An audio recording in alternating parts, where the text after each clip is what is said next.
Hope the chair has noted. Chair lands.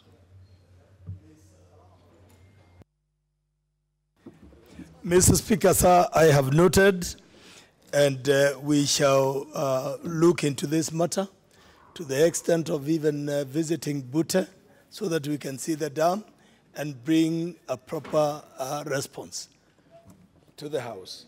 Senator Haji Farhia. Thank you, Mr. Speaker, sir, for allowing me to contribute. Mr. Speaker, Bute is one of the most fertile part of Wajir County. And Mr. Speaker, if this dam is completed, a lot of people will benefit in terms of agriculture, and they do seasonal agriculture. If there is enough water collection for that, because that dam is completed, then a lot of people will do now agriculture for longer period, which will improve the livelihood of that county, Mr. Speaker.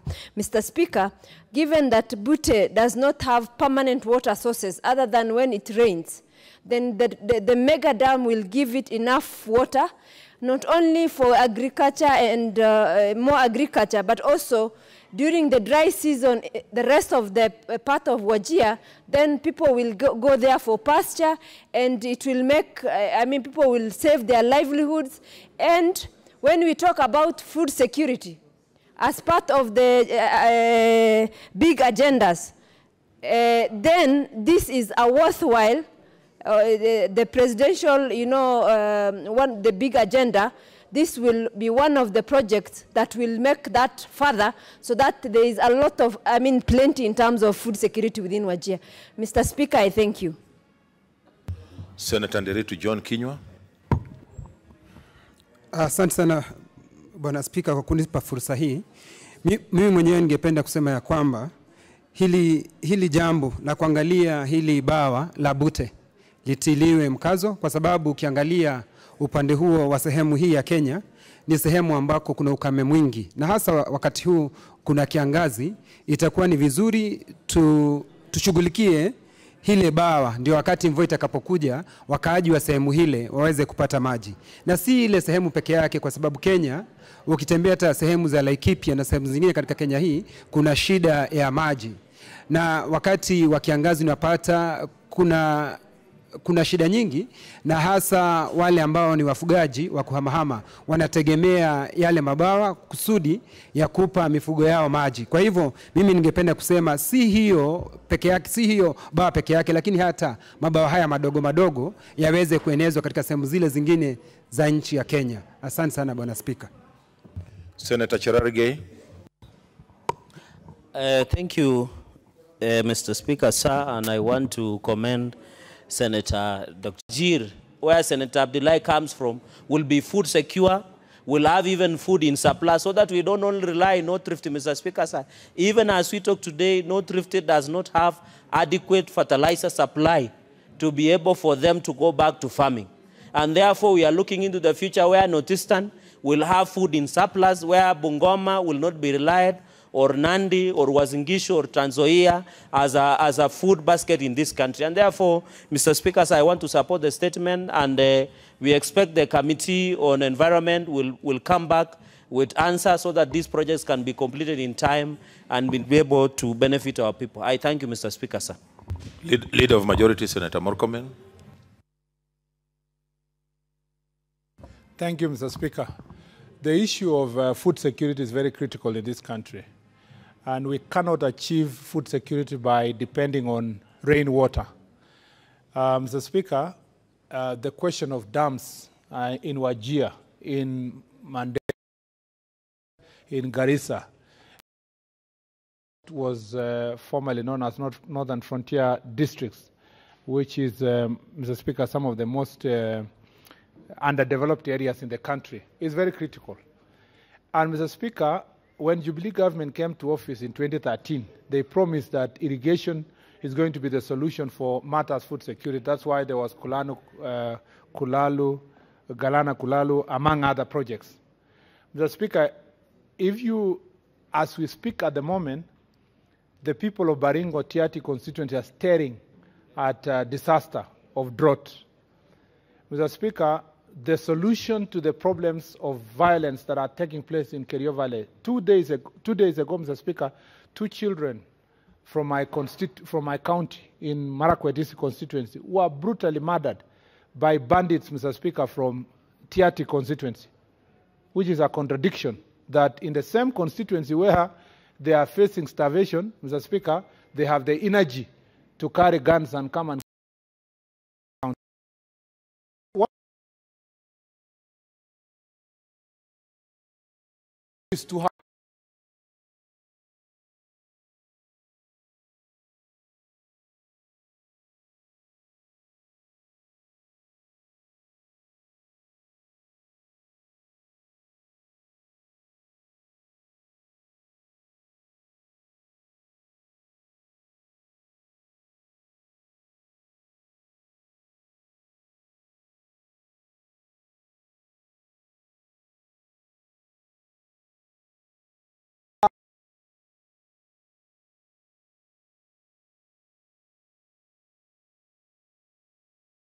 that decision is not President Uhuru Kenyatta who makes the decision. It's not his deputy.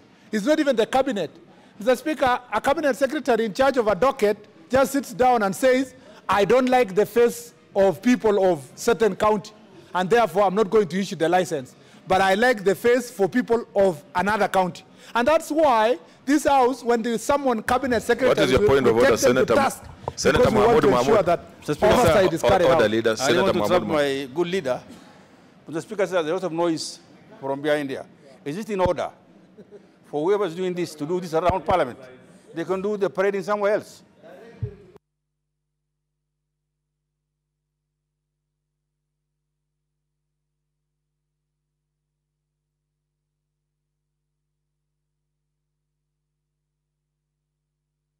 Senator Cherargei, what's your point of order?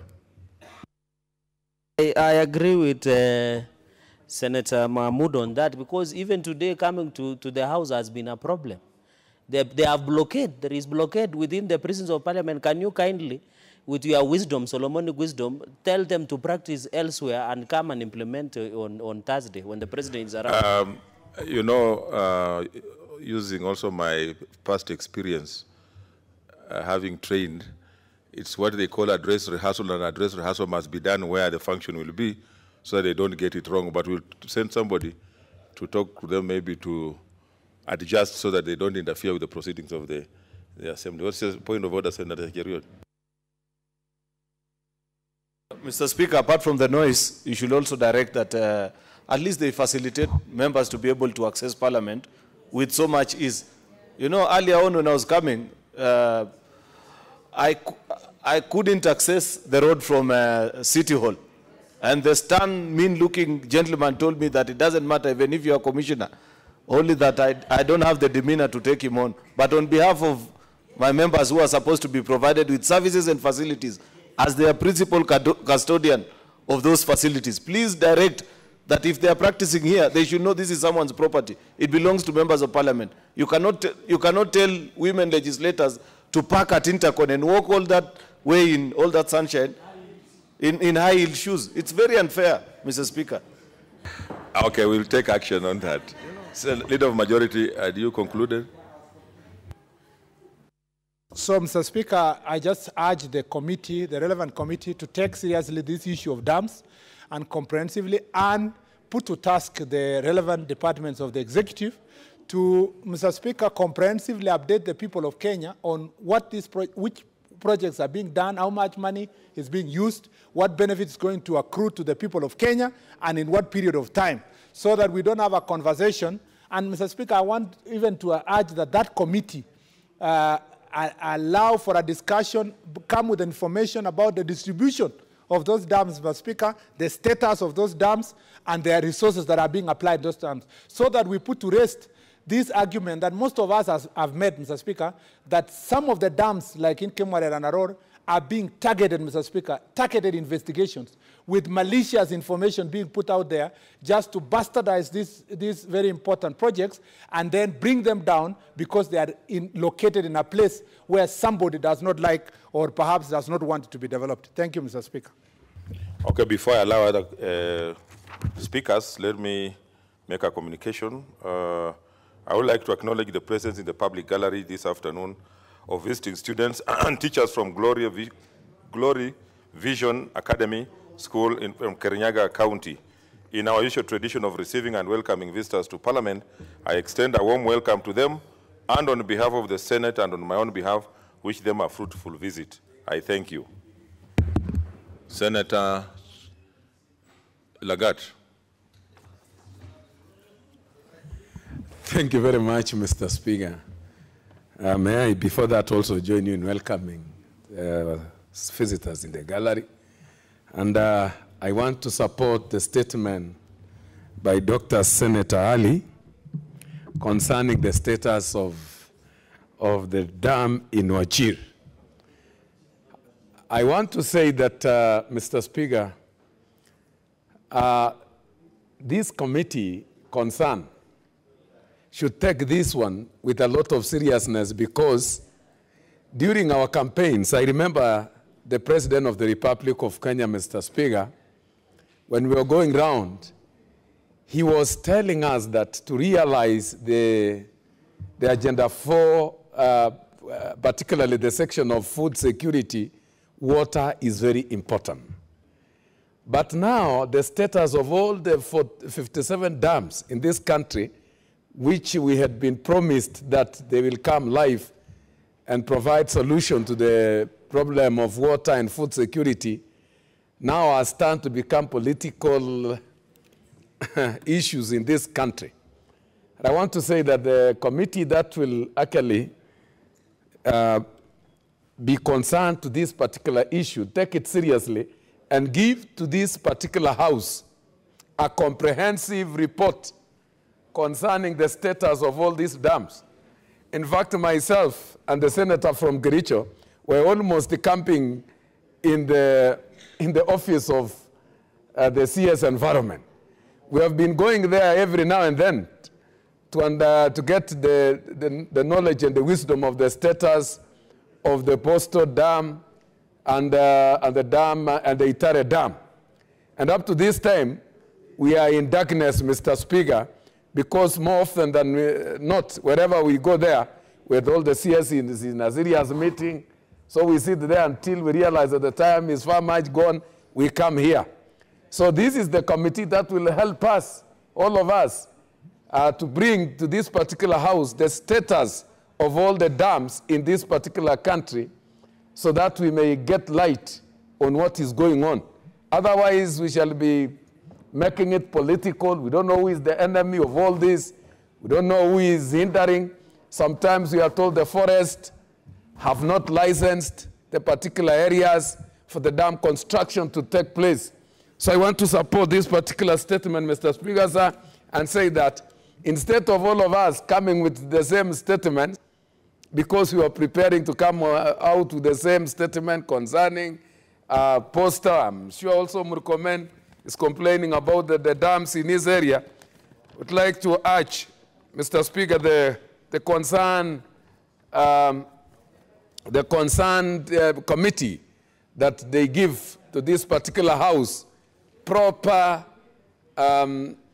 well-investigated report concerning the status of all the 57 dams that the President had promised that he will make sure that all come to function to support the food security of this country. Thank you, Mr. Speaker. Senator Kibiru Charles. Thank you, Mr. Speaker. Mine is to take this opportunity to welcome teachers and pupils of Glory Vision Kirinyaga and tell them to feel at home, if not to feel at Parliament, at Senate, and encourage them to be good ambassadors of the great county of Kirinyaga. And Mr. Speaker, as I do so, I also want to join my colleagues who have been supporting the statement by Dr. Ali about the dam. Mr. Speaker, indeed I have a motion that is in the waiting for the stalled projects. I think this is a motion that we need to discuss, because even in today's papers and for the last few days, we are talking about stalled projects. I think, Mr. Speaker, this is something that we need to take a bit seriously, because a lot of money, value for money, is lying idle. And when we see the hunger that is killing our people in some parts of this country, and then we are talking about dams that have stored because of one or two other things, I think, Mr. Speaker, this is something that the Senate need to take very seriously, and probably the House Business Committee need to prioritize my motion so that we can debate and agree on the way forward on the stored project. Thank you, Mr. Speaker. Senator Cheriot, I think the matter was already discussed in the House Business Committee. It's being given priority. Senator Cheriot. Thank you, thank you, Mr. Speaker. Mr. Speaker, we have a tradition in this House where when members bring such issues that is of great importance to us as colleagues, first we support, but also we take the opportunity to add on to issues that we feel are of particular importance to the constituents that we represent in this House. Therefore, I'd wish to request the chairperson that will look into this report, if you permit, Mr. Speaker, that they also inform this House on the status of a dam called Masaita in Kericho County. This is a dam that for the last 20 years, the residents have been promised that each successive government, I think President Mwai Kibaki came, gave the promise, he has left office. President Uhuru in 2012 came and gave his promise. He still has 3 years to run. So it will be of great importance for us to understand, because, Mr. Speaker, and I think generally what maybe should happen if the committee chairpersons so wills, of course without losing the very important question that was raised by Senator Dr. Ali, can give us the status of all the 57 dams that were promised by the current administration.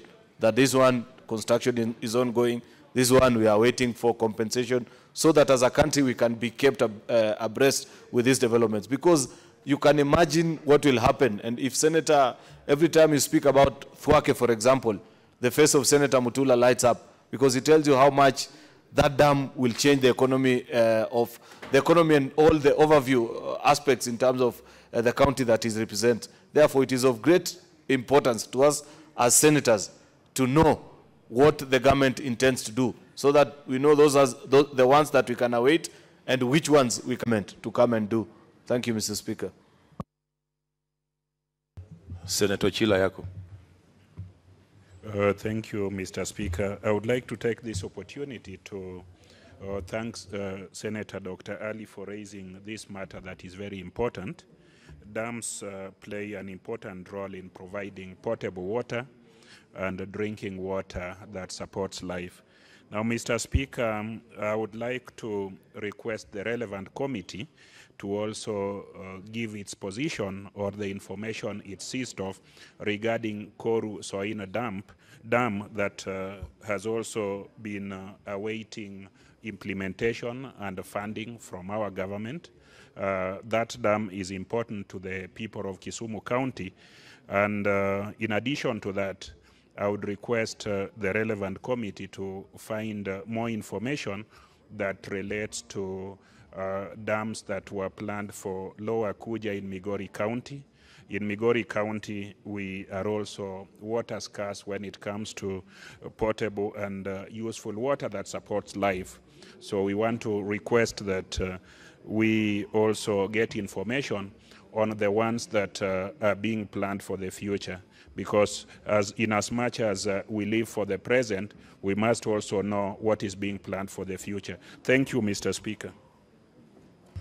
Thank you, honorable members. I hope the chair and committee members have heard the contributions by honorable senators. The issue of dams is very alive, and use that opportunity to praise the House and the country on the status of all the dams, like the members have said. Next order. I wish to rearrange the... Are we there?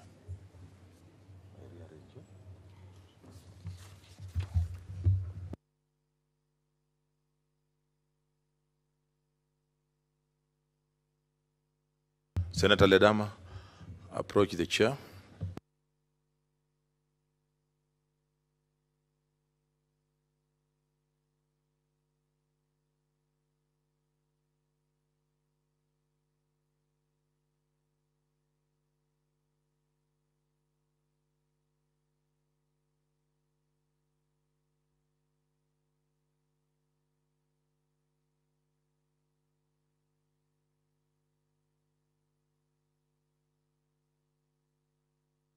Senator Sakaja approach the chair.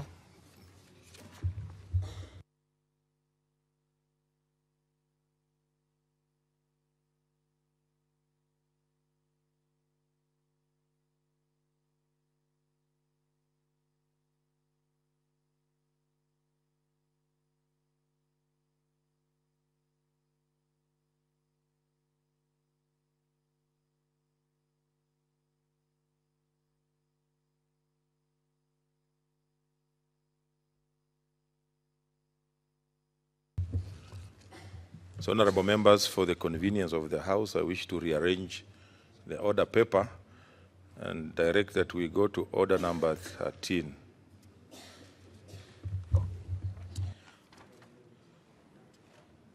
Order number 13, motion.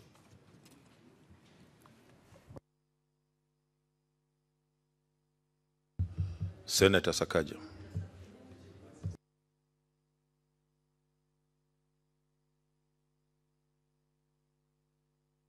Thank you. What's your point of order, Senator Khaniri? Mr. Speaker, the order paper that I have, order number 13, is Committee of the Whole. I'm informed that there is a supplementary order paper, but I believe, okay, it's here now. Thank you. Thank you.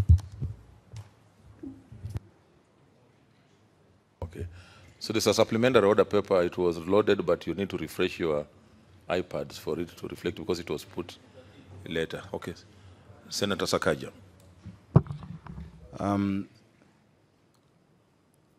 Thank you, Mr. Speaker. I think I'd also benefit from having that supplementary so that I can move the motion in the words that in which it is written.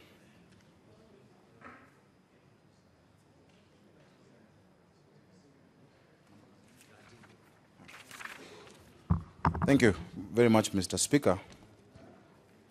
Mr. Speaker, pursuant to Article 245(2)(a) of the Constitution, Section 12 of the National Police Service Act 2011, Section 8 of the Public Appointments Parliamentary Approval Act 2011, and Standing Order 71 of the Senate, I'd like to move the motion, Mr. Speaker, that the House does approve the joint report of the Departmental Committee on Administration and National Security of the National Assembly and the Standing Committee on National Security, Defense and Foreign Relations of the Senate on the nomination of Mr. Hilary Nzioka Mutiambai for appointment to the position of Inspector General of the National Police Service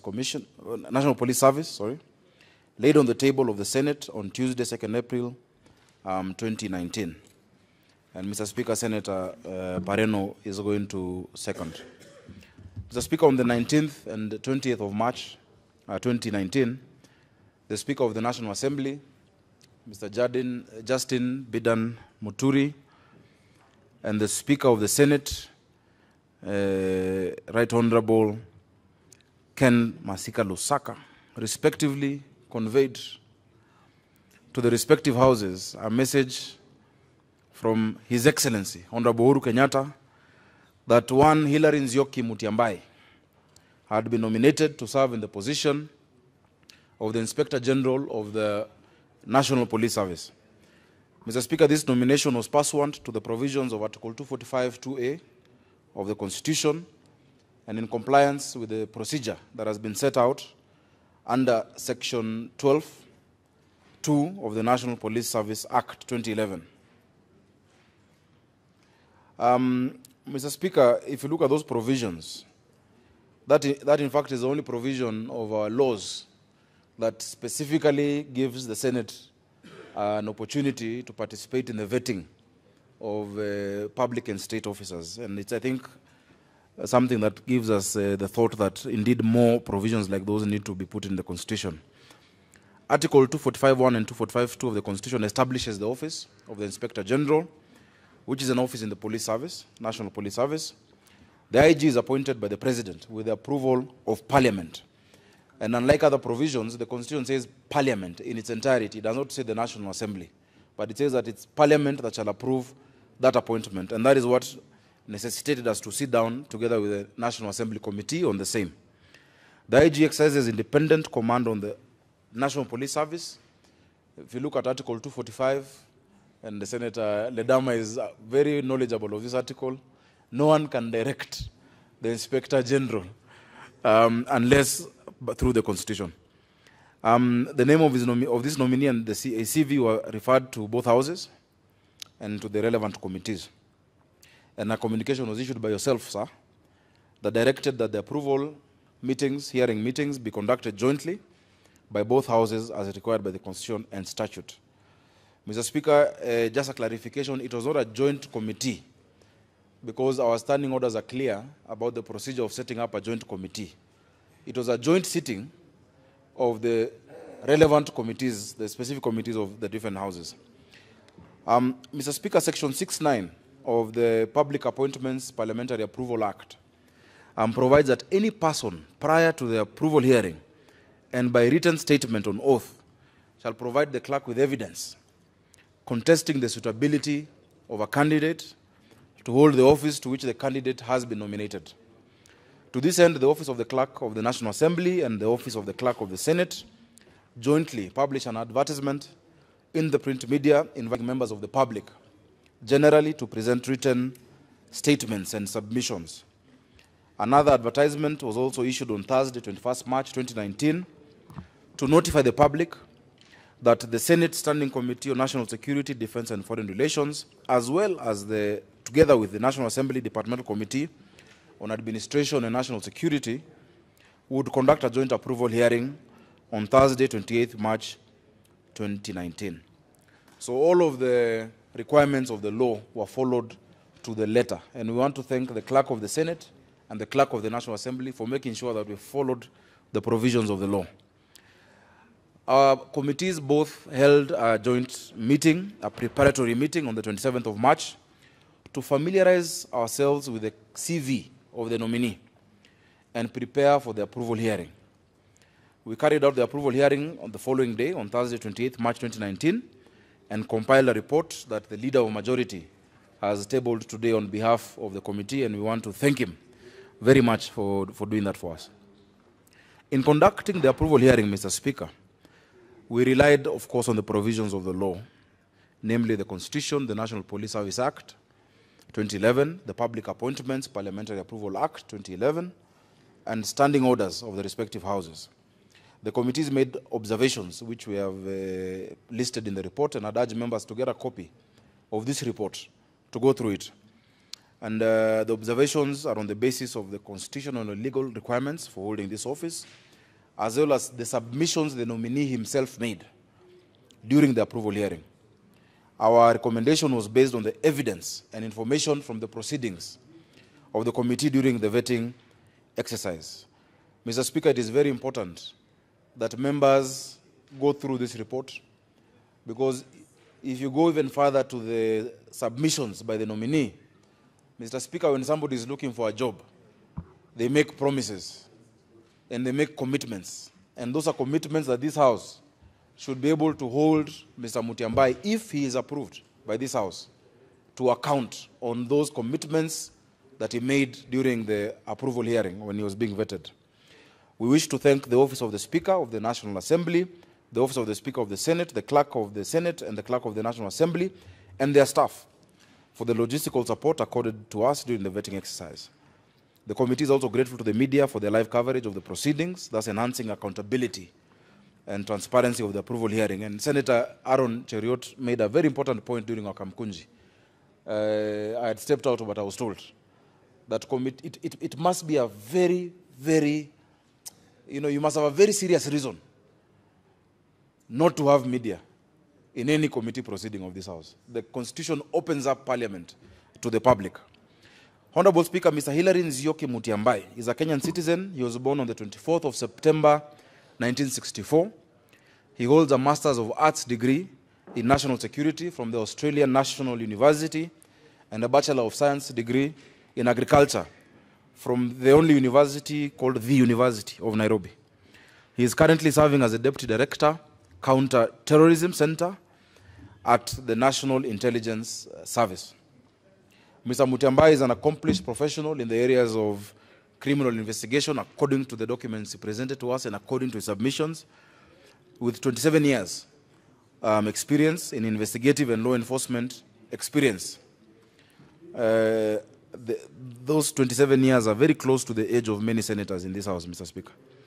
He has served as a regional intelligence coordinator in Coast and Nairobi regions and as a superintendent of police. He has also served as second secretary at the Kenyan High Commission in Uganda. So he has, based on that, wide experience. He has undergone several professional trainings, among them counter-terrorism, performance management systems, senior management courses, operational management courses, and detection and prevention of frauds and forgeries, among others. And we know this is quite an issue right now in our country. Mr. Speaker, the committee is having considered the nominee's field questionnaire, his curriculum vitae, his oral submissions during the approval hearing, which really went into the entire morning. We made several submissions on his suitability for appointment as the IG of the National Police Service. The key observations, Mr. Speaker, made by the committee are that Mr. Hilary Nzioki Mutiambai's academic credentials and professional training and experience is in accordance with the provisions of Section 6(7) of the Public Appointments Parliamentary Approval Act. He has demonstrated vast experience in policing, security, intelligence, and investigation, and law enforcement. He also satisfies, according to what was presented before us in his submissions, and also from the relevant institutions. He satisfies the requirements of Chapter 6 of our Constitution on leadership and integrity.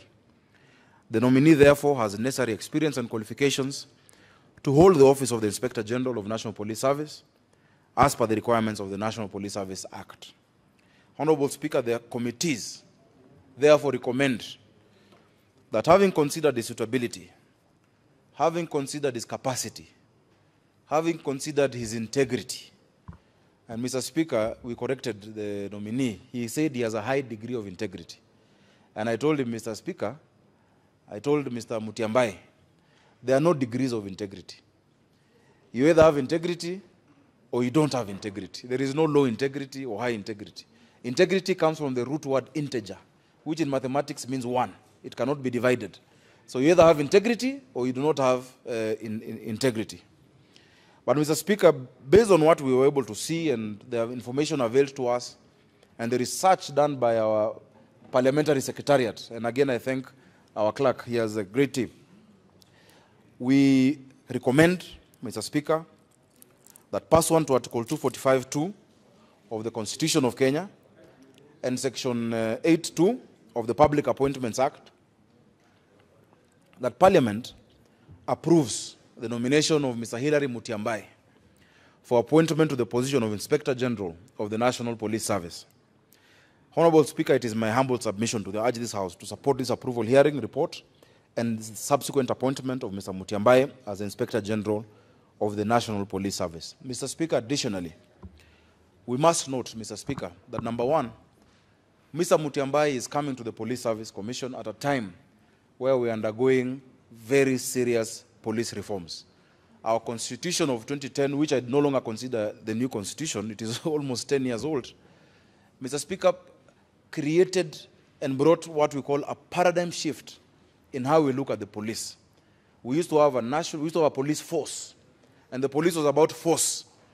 When you see the police, you're supposed to run, you're supposed to hide.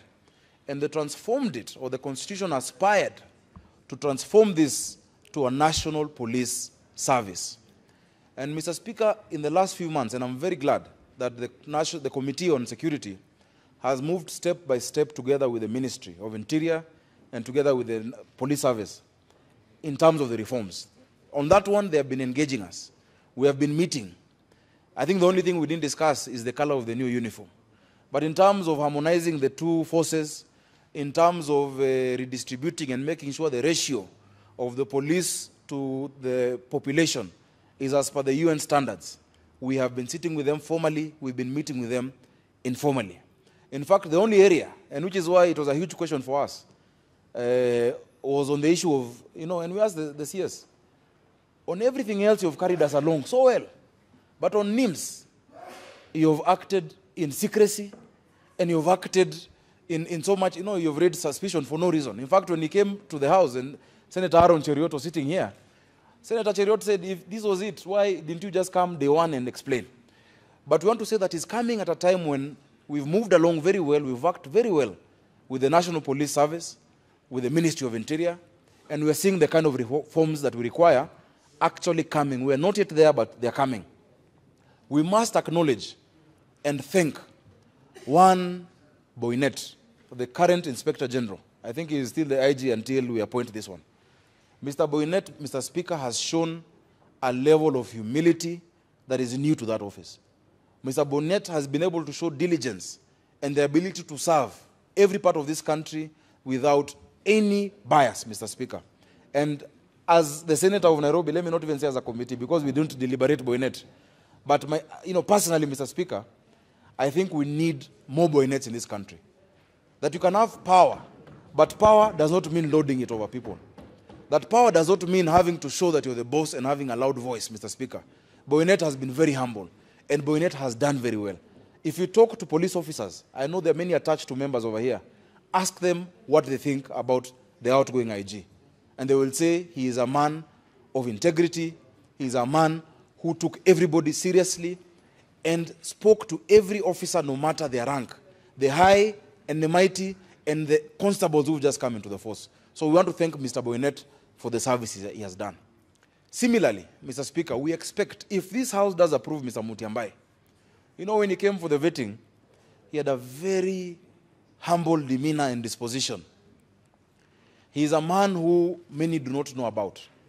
Mr. Speaker, if you Google him, and then you Google yourself, we will see many pictures of you and videos, but you will not see anything about Mutiambai. He has been, I think maybe it was because he's been in intelligence, but when he came to us, Mr. Speaker, Senator Pareno will tell you, and those who are watching, he gave us some confidence, Mr. Speaker. And Mr. Speaker, I asked him one question, because you know what has been dogging our police service and many institutions. Because incidentally, and I don't know, I have not seen them today, and I don't know if it's a weird thing, but it's what happens in this country. Mr. Speaker, in the committee hearing, the members of the committee were present, but then there were friends of the committee, which is allowed. The friends of the committee in that hearing were the Senator of Kitui, the Senator of Machakos, and the Member of Parliament of Mwala in Machakos County. And I asked the chair to kindly introduce the friends of the committee for a reason. And I asked, is it a coincidence that the only friends of the committee in this hearing happen to come from the same community as the nominee? And the nominee even said he does not know them personally. And I said it is not a bad thing, because I imagine if the nominee was a Kisii, friends of committee would have come based on our tradition, not even tradition, practice. The friends who would show up would likely have been from that same community. If the nominee was a lawyer, those who would come to try and surround would also likely be from that community. We asked the nominee, can you give an affirmation to this country that, number one, you do not look at this country through the lenses of tribe, and number two, that even if in that cocoon, you will not accept. He gave us an affirmation and confirmation, because it is important, Mr. Country today, it is important. Senator Ledama might not be tribal, but if he gets certain positions, his people will themselves coalesce around him and try to make him think in that direction. Mr. Speaker, we have seen, and as vice chair of this committee, I know even how the structures are in police. There are certain departments in our National Police Service. If you go to internal affairs, if you go to certain departments, you find that if the IG is from this community, with people from their community. You find if the DIG is from this community, you fill them with people from your community. Mr. Speaker, and it is not just them, even us. Mr. Speaker, many of us are senators. Office is from your community. Your PA is from your community. Your driver is from. Mr. Speaker, we must break the shackles and the poison of the politics of the past that has divided us as a country based on our ethnicity. Competence does not have any direct relation with where you were born in this country. Nobody chose where they were born. And he gave that assurance, and we want to hold him to account. We know what has happened in the past in that office. And we have the names. But, you know, Mr. Speaker, I don't think there's any reason to deal with these things retributively. Because, Mr. Speaker, discrimination. But you must give this gallery the hope that the Kenya that we're building, the Kenya that we're creating in this country, Mr. Speaker, is a Kenya where tomorrow it will not matter where you are born. It will not matter what your last name is. It will not matter who your father was. That if you have the content of character and the credentials, you can make it in any office of the Republic of Kenya. Mr. Speaker, additionally, that kept recurring in that approval hearing was the question on extrajudicial killings. I have said, as Senator of Nairobi, I see it daily. From November last year to 30 young people who have died at the hands of police, youth. And we've said, Mr. Speaker, a country at war with these young people is a country that is not only cannibalizing itself, but a country that has no future, Mr. Speaker. Mr. Of extrajudicial killings in the hands of the police. Let me not even go to the stories of Baby Pendo and the rest, Mr. Speaker. Every day, young people feel that if they're just caught out at a certain time, we know many who've been pulled out of garbage trucks, Mr. Speaker. And we've asked, what's the regional intelligence director in Nairobi? Commitment to making sure that even if you know somebody has committed a crime, present him through the criminal justice system. The rule of law above the rule of man. Because the rule of man is always very subjective, Mr. Speaker. And Mr. Speaker, we will not allow again and anymore. And I'm glad the Justice Legal Affairs Committee, together with security, go to these areas. There's a county visit in the coast this weekend. We're going to come to Nairobi to actually make sure that the police realize that just because you have a gun does not mean you must kill. Just because you have a gun does not mean you have the right. It's only God who has the right to take away life. Or if we're in a state of war as a country. That matter, Mr. Speaker, pains me. Because these young people, to me, are not statistics. Some of them have been my campaign. I know them by name. It is painful to give an explanation to that mother on what happened to their child, Mr. Speaker. So on this one, Mr. Speaker, we must stand as a house with the young people of our country against killings. We must stand. If you look at the Ransley report, Mr. Speaker, you'll be embarrassed. If you look at the reports by the Human Rights Commission from last year, you'll be sad. You'll wonder, are we at war internally? It's just because these numbers are never publicized, they're not published, they don't make it to the media. But these are lives. There's a young man who had given a TED talk in university. He's in the university in the West. He has given a TED talk. You know, he's acknowledged internationally. He comes home for holiday in Nairobi, he's killed in Kibera. We have stolen away the future of him and his children. It is sad. Mr. Speaker, the other day, 6 bodies have been found in Savo, suspected to be products of extrajudicial killings, Mr. Speaker. Mr. Speaker, I know of a young man who came to Nairobi for the first time over the holidays to visit his auntie in Dandora. The auntie had said, you know, come see Nairobi. During his stay, I think less than a week, during the holidays, he was shot not in the streets, not robbing, shot in the Speaker. I know young people who are arrested and rounded up because they're out there in the evening.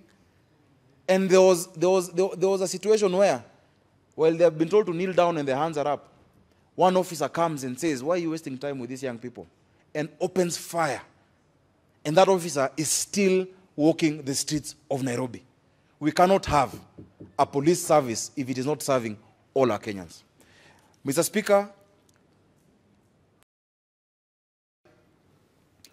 had also been the regional director of intelligence province. And we asked Mr. Mutiambai, the war against drugs, the proliferation of drugs in the coastal region has reached alarming rates. If you have been the head of intelligence in that area, what have you done about it? And that is only one point I will say was, almost a flimsy excuse. To say that my work as intelligence is to get the information and give it to other agencies. And I asked, okay, so assuming we give you this position, since you're the one who had the information, can we now expect victory in the war against drugs, in the war against the proliferation of drugs? They have stolen the future from our young people. Mr. Speaker, today, because of the proliferation, and Kenya is a transit route for drugs. And it's not the drugs you used to deal with possibly when you were in public administration, Mr. Speaker. It is no longer bang. Bang is seen as, it's a small drug these days, imagine. It's frequently used everywhere. We're talking about heroin. We're talking about cocaine. We're talking about ecstasy. We're talking about such serious drugs. Today, there are some clubs I know in this city. If you go to and ask for fairy dust in quotes, you'll get it.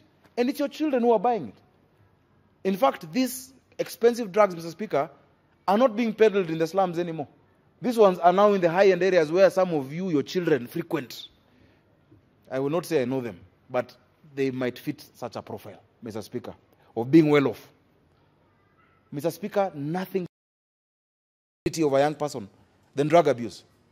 If you go to the coast, Senator Mazawi will tell you, we went with him to a methadone center in Kwale County, which is supposed to be a center where young people can get rehabilitation. The monies allocated to that center have never been applied to it. The donors gave their portion, but the county is not doing its part. If you go to Mombasa, to Kongowea, to Mombetayari, and look at young people who are just like zombies, what Kenya do we expect to have tomorrow if you allow drugs to continue? So this is an issue, Mr. Speaker, that we ask, and we must demand as a House, that this Inspector General, if approved, and we must repeat that because it is not automatic.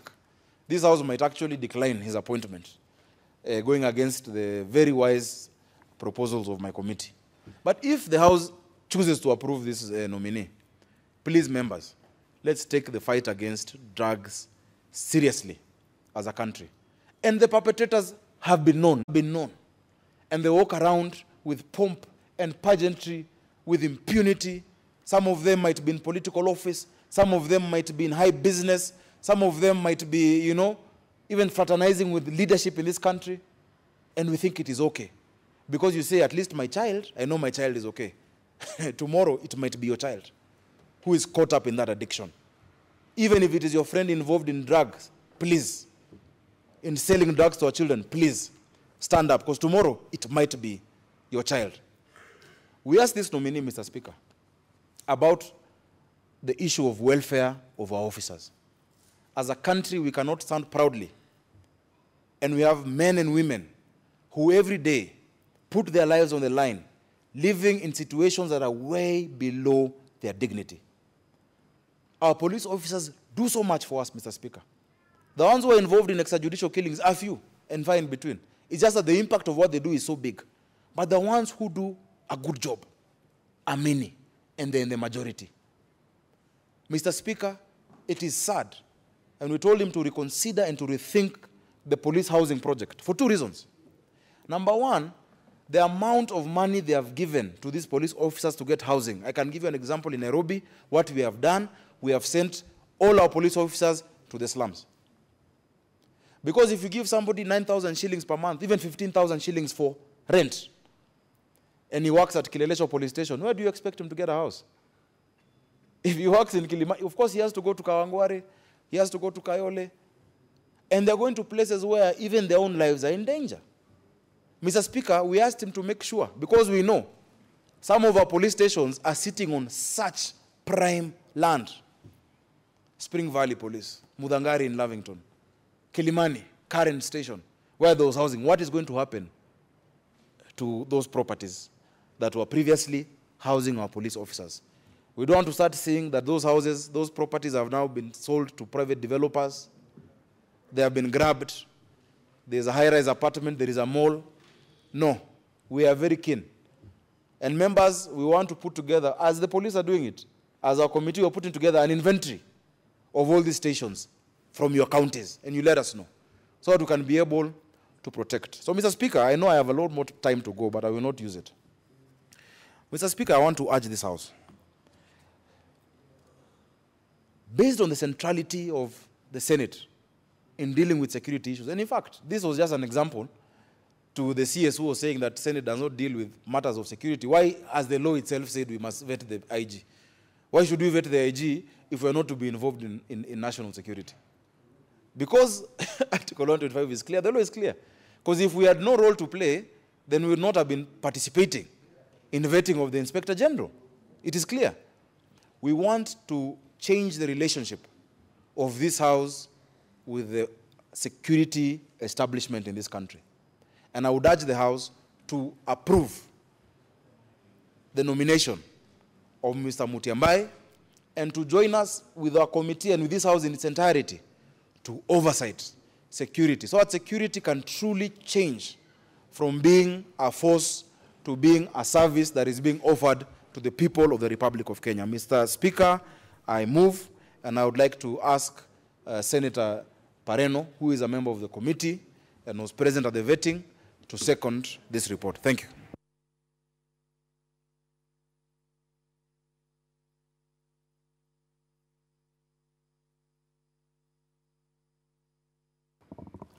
Mr. Speaker, I rise to support this motion and to support the report of the committee. And to say, Mr. Speaker, that the man I saw before the committee was a man who presented himself as a very smart and confident man. Hilary Nzioki Mutiambai, I think that was the name, to me presented himself very well before the committee and in the interview and the vetting. Mr. Speaker, this is a man who the papers and the credentials we saw is a man who fits this job. He rose through the ranks. In fact, it was interesting that this is a gentleman who decided to go straight from the university to become a policeman, even after getting his first degree at the university. Most people would not leave university and the first thing they do is look for a policeman job. But this is a gentleman who straight from university decided to go and start from the lowest ranks of a police officer. So his experience, he has a wealth of experience from what we saw in his papers and from his own presentation. And at one point he was asked, how did you just rise through the ranks like that? Just successively going up, like it was like nobody else was moving up in the manner in which he was being promoted. And Mr. Speaker, I want to say that we were satisfied that this man rose through the ranks because of his hard work. He is a man who, to us, is committed to duty. And Mr. Speaker, as Senator Sakaja has informed this House, it happened that the only friends of the committee happened to be gentlemen, senators and a member of parliament, National Assembly, from the Kamba community. And we said, we asked him, we do not want to see an IG, or we would not long in this country to have an IG who will be recognized by his ethnic section. We would want to see an IG, an Inspector General of Police in this country, who is going to treat everybody equally. And Mr. Speaker, I want to say that actually there are allegations which maybe Mr. Mutiambai can now start working on, that in some of these departments, even within the police, you will find a whole department, a whole floor with just one ethnic side of the country. And Mr. Speaker, in Mr. Mutiambai, I was particularly happy because I saw inclusivity in this country. Because when we have a person of this ethnic background in the IG, then we have in the CJ another one, then we have in the president another one, then we have in the deputy another one. Inclusivity in this country is what will take us forward. And Mr. Speaker, I want to say that I even want to thank the nominating authority, which is the president. I thank him so much for picking on Mr. Hilary Mutiambai. Because in that picking, some of us have started feeling that we actually are serious on issues of inclusivity in this country. So that we carry everybody on board, we carry every other region on board, and together we move as one country. There was a time, Mr. Speaker, that there was a national dialogue in this country. I don't know whether it happened again, but that one I noted because I was personally so upset, and so was the country. And in that national dialogue day, what we saw, in fact, the Kenyans termed it, they said there was an article titled, "It was not a national dialogue. It was a meeting or two sections in this country sitting to distribute jobs upon themselves." Because from the top to the end, almost every head of each ministry on that day in that national dialogue, if you found 3/4 just being two sections or two regions in this country, then it cannot turn out to be a national dialogue for this country. We need a better national dialogue, national outlook that has inclusivity. Better national dialogue, national outlook that has inclusivity in it. The face of this country is made up of 42 tribes. And we cannot shy away from our tribes. We should use it as a strength and not as a weakness to fight each other. So I thank the nominating authority, because to me, in Mr. Mutiambai, I saw that there shall be inclusivity in this country as we move forward. Mr. Speaker, in Mr. Mutiambai, we saw a man who is well trained for his job. This is a man who has more than 2 degrees. This is a man who is trained on security issues. He is a man who is not just experienced in security issues, but trained on security issues. He even has a degree on issues that touch on anti-terrorism. Mr. Speaker, you know how much we have suffered as a country because of terrorism issues. So to have the head of the police, the IG himself trained on this, is a plus for us as a country. And I am sure, and we trusted what we saw in Mr. Mutiambai, that we are going to have better security ahead. Not that the previous ones did not perform. They could have done the bit they could have done, but in Mr. Mutiambai, we expect new things. And that is what we put across as a committee. That we are not just going to approve you, but we want your assurance that as the approval committee, joint sitting committee, we want something new. We want you to tell us how you're going to transform the security situation in this country. And Mr. Speaker, I want to say that he made his promises. Of course, when you're looking for a job, you'll make the best you can. But I want to say that we trusted him on his words that he's going to transform. Mr. Speaker, in Mr. Mutiambai, he was able to, in an articulate manner, engage with the committee, the joint committees. He was able to answer all the questions that we asked in a manner that was satisfactory. In fact, all the bodies that had been written to as to his integrity, like the anti-corruption body, like even bodies like HELP, they were all able to write back, and they were able to say that he had a clean record.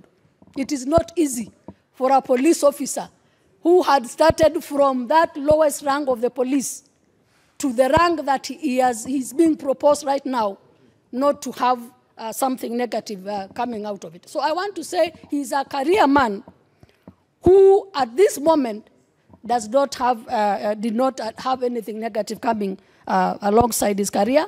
And we believed in the papers that we received that he is actually clean and good for the job. Mr. Speaker, he committed himself to uphold the rule of law. That is so important for this country. It is so sad that for a few times, like in 2017, we would see blatant violations of the law.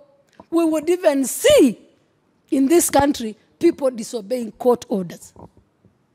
And Mr. Mutiambai told us that he is well-trained, he has been using the law, he has practiced, and he knows that he's supposed to uphold the rule of law if this country is to move forward. He also committed that he is going to also fight corruption, which is the pain that we are suffering. In fact, in this country, if there is really something that is bedeviling this country, it is corruption and ethnicity.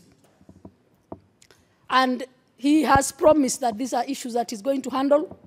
I want to ask all of us to check out, as Mr. Mutiambai is approved today, if this House, and we are begging as a committee, we are asking as a committee that you do approve Mr. Mutiambai, because in him we have seen the way forward in as far as security issues is concerned.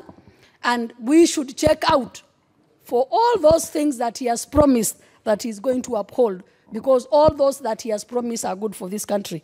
On extrajudicial killing, he also came out strongly on that, and the committee did not really mince their words. We were able to tell him. In fact, on the day we were doing the vetting is the day that we had the bodies that were recovered somewhere. Was it in Taveta? Yes, around Savo. And we told him, this is what we are tired of in this country. And of course, as usual, we expected that he would say that he's going to handle. And we want to say that we will hold on to his words and ensure that we see that he does what he has promised that he's going to do for this country. Mr. Speaker, finally, I want to say that the committee unanimously approved that this House do, or proposed, recommended to this House, that we do approve Mr. Hilary Nzioki Mutiambai, and we asked that you uphold the recommendations of this committee, because we did our best and we believe in him. I thank you, Mr. Speaker, and I second. Honorable Senators, I now propose the question, which is that pursuant to Article 245, 2A of the Constitution, Section 12 of the National Police Service Act, 2011, Section 8 of the Public Appointments Parliamentary Approval Act 2011, and Standing Order 71 of the Senate, this House approves the joint report of the Departmental Committee on Administration and National Security of the National Assembly and the Standing Committee on National Security, Defense and Foreign Relations of the Senate on the nomination of Mr. Hilary Nzioki Mutiambai for appointment to the position of Inspector General of the National Police Service, laid on the table of the Senate on Tuesday, 2nd April 2019. Senator Adan Dulo Fatuma.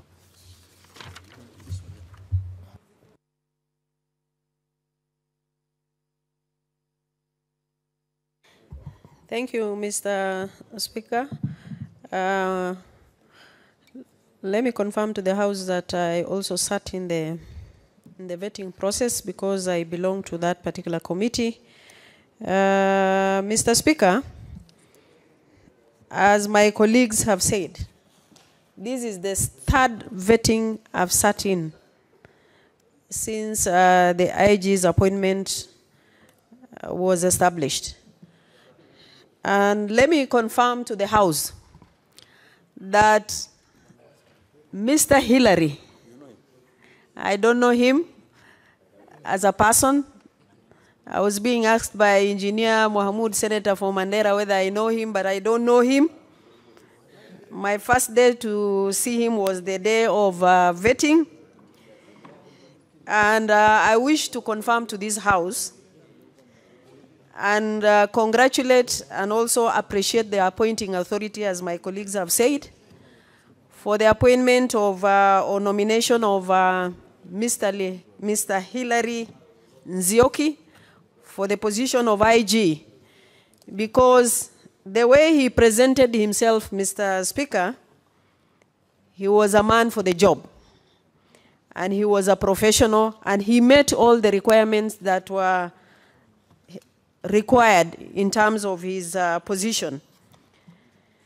Mr. Speaker, I don't want to take a lot of time. I'm sure there are so many of the members want to contribute to this particular motion because of the time factor.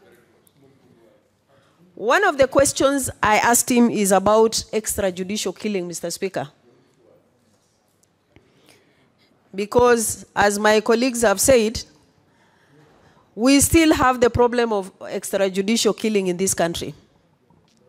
And a very good example is the 6 who were found in Tsavo National Park, and we believe they are subject of extrajudicial killing unless we are told otherwise. These 6 people, they were not shot, they were all hanged. And up to now, they are in city mortuary, and nobody is giving an explanation in terms of what will be the way forward. Mr. Speaker, Mr. Hillary, I think when I asked him this question, he told me the role of the police is not to investigate and not to kill or kidnap. And I think even if that is not their responsibility or their mandate, but the police have been accused severally, having done kidnapping and also disappearance of individuals. And one of the things we told him is that he has to deal with extrajudicial killing, and he confirmed to the committee that he was going to make sure that extrajudicial killing is a thing of the past. The law must be followed to the letter. And I hope if he'll be given this position, he's going to do exactly the same. Mr. Speaker, one of the other things we asked him as a committee is the issue of gender-based violence in our country. Because you will find that whenever cases of gender-based violence are reported to the police station, the female gender is normally harassed. And he confirmed to the House that there are guidelines by the police in terms of how gender-based violence should be handled. Mr. Speaker, I hope Mr. Hillary will be able to stick to that word that he has given us, and he will be able to deal with the issues of gender-based violence without biasness. The other point we raised is about barriers, police barriers everywhere, which are not objective. I remember roadblocks. I remember one time KTN, those are many years back, they tried to confirm to the country that roadblocks are not objective. And that time, a firearm was used in a vehicle by KTN crews. And they brought it all the way without being detected, without being stopped from Turkana to Nairobi. And Mr. Speaker, Mr. Hillary confirmed to the committee that he's going to make sure that all the roadblocks in this country are going to be objective, and they are going to do the right thing that they are required to do. And I hope exactly that is what he's going to do when he will be confirmed. The issues of welfare. Mr. Speaker, a lot has been done, especially on police reform. But we need to do a lot. If you go to Central Police Station right now, and I hope Mr. Hillary is listening to me, You will not enter Central Police Station reporting desk because it's smelling. The cells that are there that are holding individuals, they are the cells that were built before independence, Mr. Speaker. And it is really shameful if we cannot improve our cells or reporting station in our country. And more so, the central one in Nairobi, because that is an eye of everybody. It's really an eyesore. Secondly, housing situation. As Senator Sakaja has said, the 9,000, the 15,000. Where is it going to take these police officers? Seriously, it's a pathetic situation.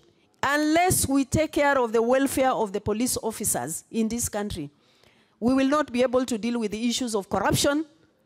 We will not be able to hold the police officers accountable because they are going to look for other ways of ensuring that their life is better. So, and I hope Mr. Hillary will be able to deal with this matter once he's given the job. The issues of cattle rustling. Yes, as pastoralists, we are being told this is a traditional culture and belief, but that is not right. It's not true. The thing of the culture is gone. Cattle rustling today is a commercial business. Cattle rustling is the issue of people inciting communities against each other. And one of the things I asked him, how is he going to deal with the issues of cattle rustling? And he said he has experience from Uganda, the Karamoja, when he was working there. And he will be able to use that experience to make sure that issues of cattle rustling will be a thing of the past. Let me ask Mr. Hillary, wherever he is, please, can we deal with the issues of cattle rustling? Because it's archaic practice, it's unacceptable, because when we are told communities are fighting over resources, we have a lot of money in devolution. Why can't these resources be constructed? For example, boreholes, dams. Why are we not able to deal with them? Today we have issues in our county, and most of the people are displaced. And I've said this in this house severally. Just simply because of boundary dispute issues, because of cattle rustling issues, because of fighting over resources. I mean, as a country, 21st century, we should be able to resolve these issues, Mr. Speaker. Now, having looked at Mr. Hillary, Mr. Speaker, he seemed to have a lot of experience, especially on security and extrajudicial killings, and also issue of radicalization and anti-terrorism. This is something that has actually made this country look very bad. Mr. Hillary, wherever you are, you have given us promises as a committee. And I remember one of the things he said he's going to partner with all the security agencies. Because today, if you look at private security agencies and even government security agencies, security is not coordinated. Everybody wants to run with their own niche, Mr. Speaker. And I hope, Hillary, you will be able to deal with this once you get this job. Finally, let me congratulate the former IG, Mr. Boynet. He has done a wonderful job, especially in reforms. And I hope Mr. Hillary will be able to deal with the remaining bit. And one of the things, personally, I liked about Mr. Boynet, the former IG, when you call him, he will pick your phone. If he's not picking at that particular time, he will make sure that he has returned. And that is really very good for a civil servant or a public officer.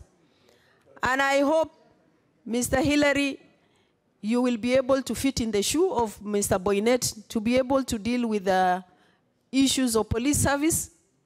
And being humble also pays a lot. I've seen that in you. and you will be able to do that. Finally, as a committee, as my colleagues have said, in the last 2 appointments we had issues, but unanimously, this time round, we said Hillary is the person for the job. And I hope this House will be able to approve his appointment. I thank you, Mr. Speaker. A leader of majority. Thank you, Mr. Speaker. Mr. Speaker, first of all, I'd like to congratulate the committee for the good work they did with the sister committee from the National Assembly. Number 2, Mr. Speaker, is to say that 4 years ago, we sat here to approve the appointment of Mr. Joseph Boynet to be the Inspector General of Police of this Republic. Mr. Speaker, when he appeared before the committee, we thought he was the wrong person. Many people thought he was not qualified enough because we grew up knowing that a policeman is a scaring person, is a huge person, is boisterous and loud. But Mr. Speaker, we suspected, I mean, most people were wondering whether Mr. Boynet was going to be up to the task. The Speaker, 4 years down the line, he has left a very strong and permanent mark in the history of our country insofar as management of the police service is concerned. Mr. Boynet came from a background, Mr. Speaker, of intelligence, just like Mr. Mutiambai. And Mr. Speaker, he was a person who was at very few words. In fact, rarely did Mr. Boynet address the media. Most of it was in written form. I remember an interview that he did with a local media house. And the journalist, a very experienced anchor and media personality, Mr. Speaker, found it very difficult to deal with the situation because, you know, the man he gave you information to the extent that you needed. He was comfortable himself to release that information. And I think, Mr. Speaker, I look at Mr. Hillary Mutiambai and I see similar characteristics. He is not a man of many words. He is, Mr. Speaker, a quiet person, not known to so many Kenyans, just like Mr. Boynet was not known when he came to office. But, Mr. Speaker, he has the relevant qualification. To qualify to study agriculture in what we call in the University of Nairobi, Kabete Ng'ombe, Mr. Speaker, is not an easy thing. And in the days of the same man, Mr. Mutiambai, it must have been he must have worked so hard in high school to qualify to study at the University of Nairobi. The rest, Mr. Speaker, of the qualification, I have no doubt that he deserves, because once you go to the University of Nairobi and, Mr. Speaker, have the opportunity to study for a degree in agriculture, and then thereafter make a deliberate decision that time to, Mr. Speaker, instead of going to work for KARI or any other agricultural institutions in the country or to teach in the university, made a deliberate decision to go and start from the lowest cadre to become a police officer. And, Mr. Speaker, it has paid off because he has worked diligently, as we've been told in this report. Mr. Speaker, we believe that in his approval, he will come and perform even greater work. I almost said miracles, because, you know, we've become a country of a lot of mediocrity, Mr. Speaker, that even when someone does his job, we celebrate so much. Because, Mr. Speaker, we find very few public servants who are diligently working to deliver without stealing time, stealing resources, stealing the opportunity that is given to them. If you have such people like Boynet did, if he comes and does in the same way Mr. Boynet did and exceeds even what Mr. Boynet did, Mr. Speaker, confronting the challenges that we are facing as a nation, I believe we will leave a mark in the country. Mr. Speaker, I come from a county whose greatest challenge is insecurity of cattle rustling, Mr. Speaker.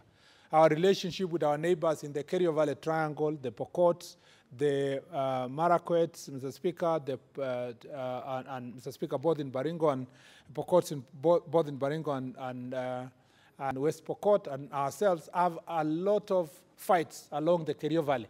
And, Mr. Speaker, Mr. Boynet did a lot of work to mitigate the impact of that kind of fight.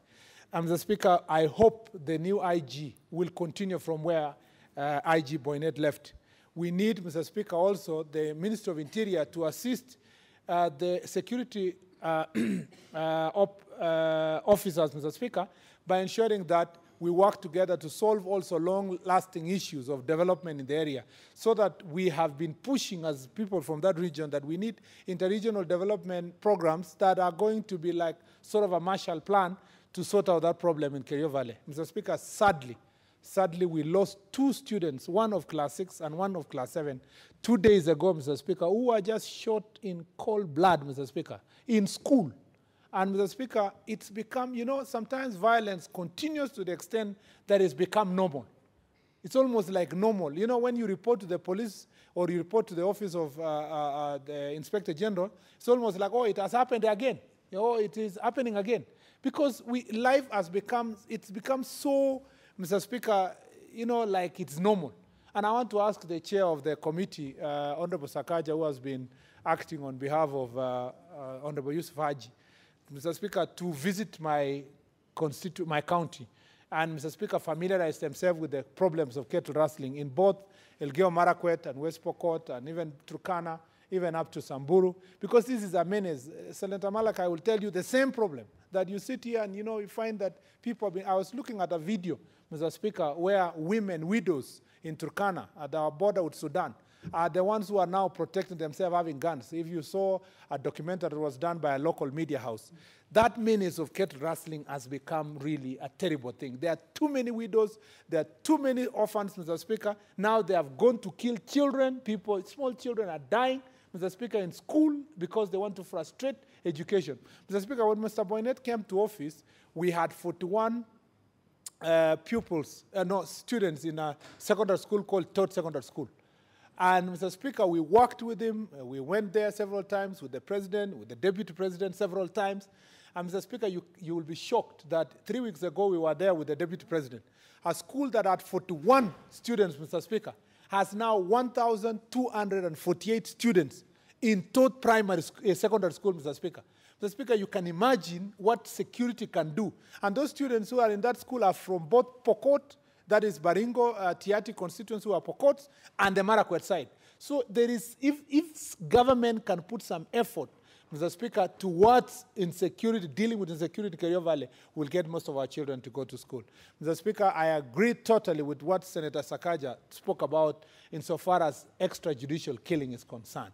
Mr. Speaker, the police service must be a service. It cannot be that the persons expected to protect the citizens of the Republic are the ones who take people's lives. Mr. Speaker, they must come, the days of Kanga squad must come to an end, Mr. Speaker. The days of all those kind of squads that we have, Kwekwe and the like, must come to an end, Mr. Speaker. Police officers are expected to arrest criminals and charge them in court of law. Mr. Speaker, it is sad that so many young people in this city and many parts of the country are being killed, Mr. Speaker, on the spot. And Mr. Speaker, that is really unfortunately sad, because we are a country that prides itself that we are a beacon of hope, and we are talking all the time to say that we are a country of rule of law, Mr. Speaker. But then, you know, we have persons who are in office whose responsibility, Mr. Speaker, they believe that in the police service, they are the law, they are the judge, they are the policeman, they are the prosecutor, the investigator, the judge, Mr. Speaker, the jury, everything in one. We must bring that culture to an end. And I believe Mr. Mutyambai should pick that one. If there is something Boynet tried to do but never succeeded, is in that area. And Mr. Speaker, this is an area that where he can start from. Mr. Mutyambai can start from there and get rid of the mentality in the police service that life, Mr. Speaker, can be taken without, Mr. Speaker, any reason, without even certain protection that the person was trying to protect themselves. Mr. Speaker, finally, I would like to say that as citizens of this great republic, we support, Mr. Speaker, public officers when they're doing their job. And we criticize them when they are not doing their job.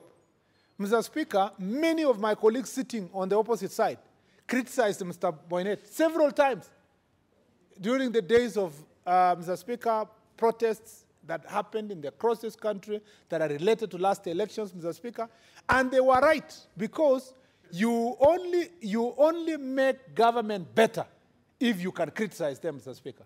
You make institutions better if you can tell them the truth. Mr. Speaker, we've been told in this nation that we cannot criticize public officers, that you cannot criticize the office of the DCI. I am one of the fierce critics of the conduct and manner and behavior of our DCI, who was a former Kanga squad leader, Mr. Speaker.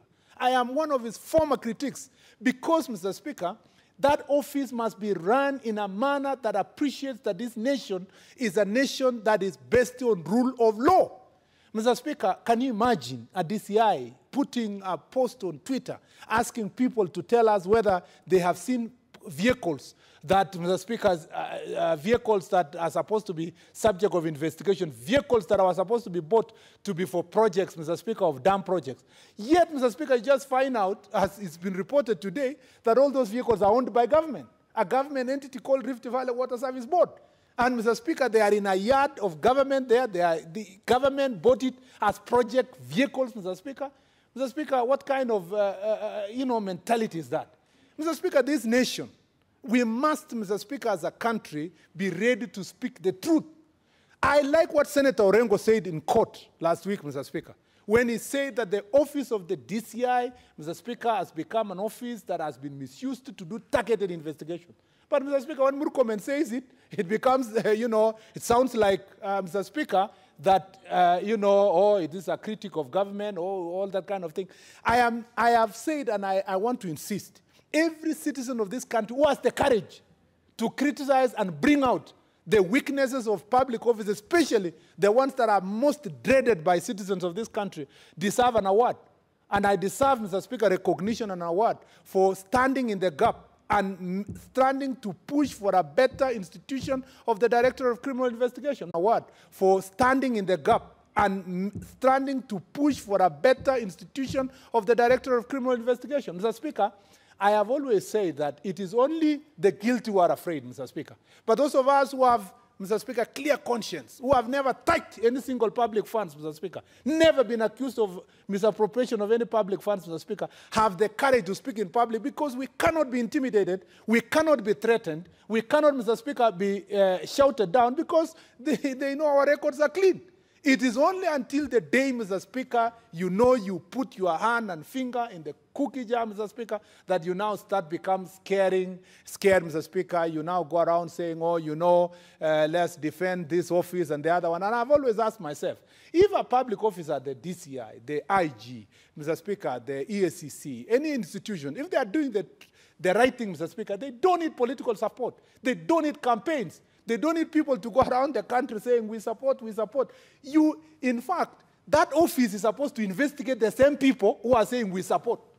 And the Speaker, so as a matter of fact, it is important that a certain distance is kept. Number two, Mr. Speaker, there is an unholy alliance, Mr. Speaker, of institutions of oversight in matters of security. And I'm saying this because the Inspector General of Police is coming to become Inspector General of Police, the boss of the Director of Criminal Investigation. There's something that started in this country that is called multi-agency, that is dealing with investigations. Mr. Speaker, we know very well in our constitutional architecture, the Constitution anticipated a separation of powers as a very important principle of governance. Separation of powers is very important. And the Constitution wanted to separate the powers of investigations, which is within the IG, the docket of the Inspector General of Police, whom Mr. Mutiambai is coming to preside, Mr. Speaker.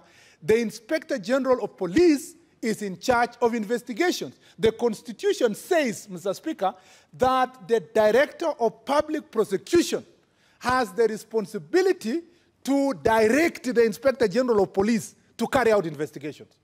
Mr. Speaker, that, as per our Constitution, is separated from prosecution. And so the prosecutor is supposed to oversight the investigator. Mr. Speaker, that prosecutor is oversighted by the judge. Because when he presents his evidence in court, he must present evidence that is convinced, Mr. Speaker, that he has proper evidence. Now, we are told Under the what is called multi-agents, Mr. Speaker, the investigators who are Ethics and Anti-Corruption Commission and the and the investigators called the Director of Criminal Investigation, who is presided by the IG, are now sitting on one table with the Director of Public Prosecution. In fact, I saw an argument in court made by none other than Senator James Orengo and Senator Omogeni, Mr. Speaker, especially on how the Director of Public Prosecution and the Director of Criminal Investigation, Mr. Speaker, met one afternoon in the Supreme Court buildings and agreed there that we can charge the DCJ. And Mr. Speaker, yet they are now sitting on the one table. The one who is the prosecutor is sitting on the same table with the investigator. Now, what's even worse, they are being chaired by the Attorney General. Now, the Attorney General sits in the Judicial Service Commission, but that is not even alone. He's the one who approves all government contracts, which means he is subject of investigation of both of them. Mr. Speaker, this is an unholy alliance. It is, Mr. Speaker, short-circuiting of our constitutional order. This country requires constitutional institutions that are independent and bold. A DPP who is capable to oversight the prosecution. A judge, Mr. Speaker, who is capable to tell off the Director of Public Prosecution. I saw in a conference Director of Public Prosecution and DCI giving a lecture to the judges. They are supposed to be oversighted by law, by the Constitution. Mr. Speaker, they must follow the rule of law. And so as a nation, if we want to go far as a country, we must accept that we will run a nation that is founded on rule of law, not rule of men. That is not going to survive on the whims, Mr. Speaker. I am actually waiting for the decision of the court, particularly on the submissions of Senator Orengo, when he submitted in court and said, Mr. Speaker, that there was a reason why the Ethics and Anti-Corruption Act created the Office of Ethics and Anti-Corruption Commission as a special agency to investigate and prosecute, and Mr. Speaker, investigate and submit for prosecution matters of corruption. That although the DCI has the responsibility to do investigation on everything, there was need in the Constitution recognition that there is need for a specialized agency. And in reading that act, went ahead to say that the DCI is a busybody when it engages itself in matters of anti-corruption. I am waiting for the judge's ruling in the next 2 months because that is important in, Mr. Speaker, building institutions in this nation that would outlive, Mr. Speaker, Murkomen, that would outlive President Uhuru Kenyatta, Mr. Speaker, that will outlive yourself, Mr. Speaker, because when we build those institutions, you, Mr. Speaker, can retire and go home happy, knowing that if the Senate will act, it will act in a just and fair manner because it's founded on principles of justice. It's not founded on the tenets and principles of an individual. In fact, I find it so ridiculous, Mr. Speaker, that we talk about matters investigation in this nation, as we've talked about extrajudicial killing, matters of cat rustling, matters of corruption, all kinds of these investigations. Mr. Speaker, every time we say it is President Uhuru Kenyatta's fight against corruption.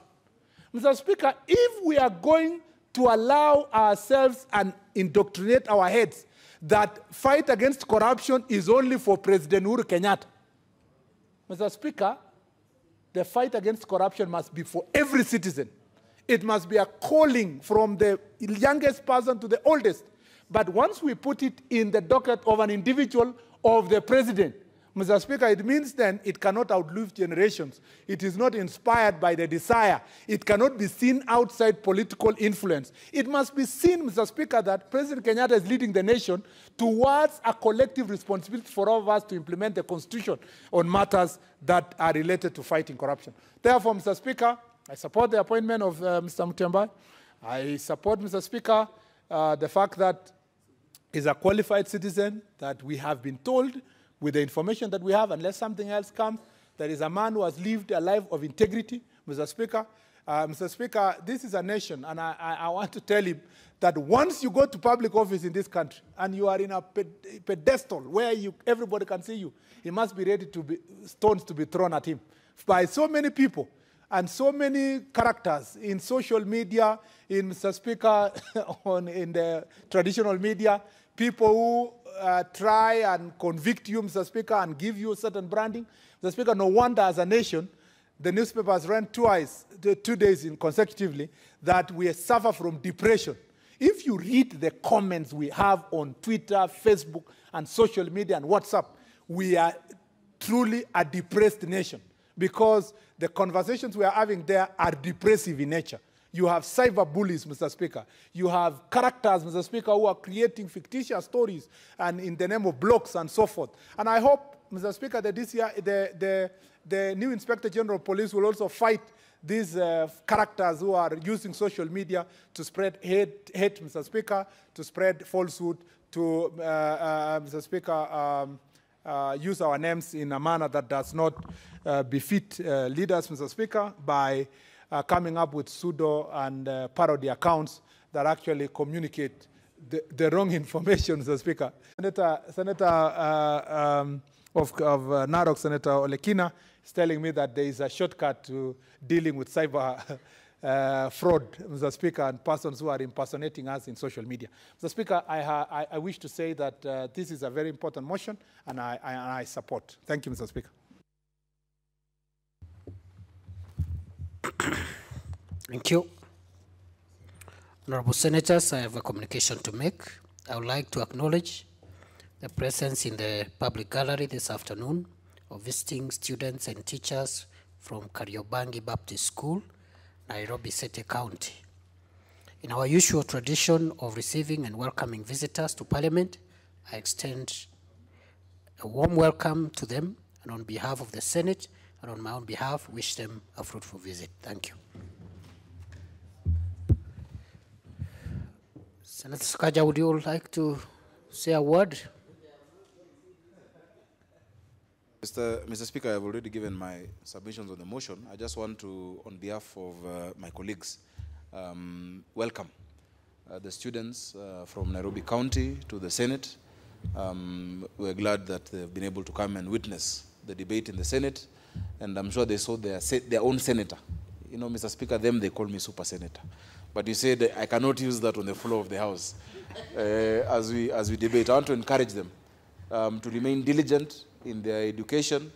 I hope I can get a chance to come visit them one of these few days in their school, just to keep them motivated and to know that one day they will do and hold important trusts in this republic. Thank you, Mr. Speaker. Well done. Thank you, Senator Sakaja. Honorable Senators, the interest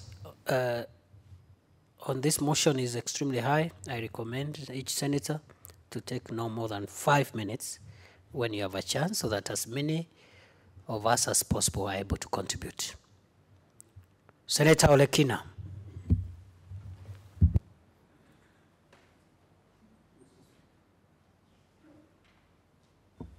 Mr. Speaker, sir, from the onset, I also would like to join you and Sakaja, Senator Sakaja, in welcoming the students to the Senate and to give them an opportunity to see what we debate on. And today, Mr. Speaker, sir, as I rise to support this motion on the approval of the nominee to serve as the IG of this Republic of Kenya, I'm quite happy that I followed the majority leader who spoke about issues of confidence and issues of we as Kenyans being able to criticize any public office and support when they do what is right.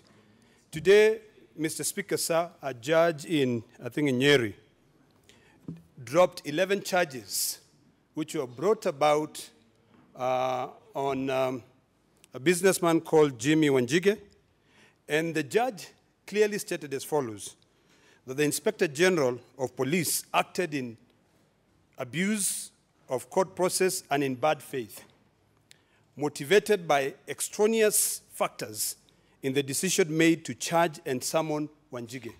Mr. Speaker, sir, I'm one of those people who believe that for you to serve in a particular office, you must be appointed and you must be prepared to be able to go beyond political interests. Earlier on, during the period immediately after the elections, I brought a bill into this House on the amendment of the Deputy President's and other designated state officers' retirement. And one of the reasons that led me to bring that amendment is because I saw a position where the current IG abused his office and used his power to be able to deny justice. Mr. Speaker, sir, as I support this motion today, I do hope that the nominee, Mr. Hilary Mwatambei, would be able to realize that at any given time, when you are appointed and approved by Parliament, you have to know that Parliament come and go. There is always something we call the rise of a political party and the fall of it. You should always, as a servant of this country, be ready to stand firm and not be swayed anywhere by even the appointing authority. The moment you take the oath to serve diligently and defend the Constitution of Kenya, you must do so. Most of us during the resist period felt that the IG was being partisan. Baby Pendo, may the Lord rest her soul in eternity. The parents, I'm sure, felt as if the IG was being partisan because the person who was brought out to defend and make sure that they do what in Swahili they say, utumishi kwa wote, that family felt as though it was being partisan. Mr. Speaker, sir, I'm happy to note that the nominee has risen up in his ranks because of merit. The fact that he joined the force when it was called a force before it was converted into a service, when he had a degree, which allowed him to be able to progress, and now to a point where he has been nominated as the IG. I hope that the experience that he has gained in the intelligence world will be able to help him bring discipline into this country.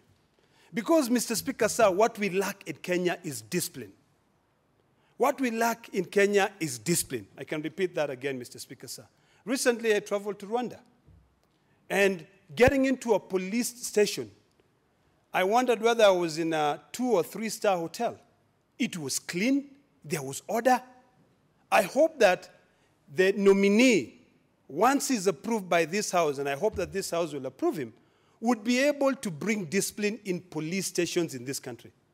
Mr. Speaker, sir, we must also protect and support the policemen and women in this country.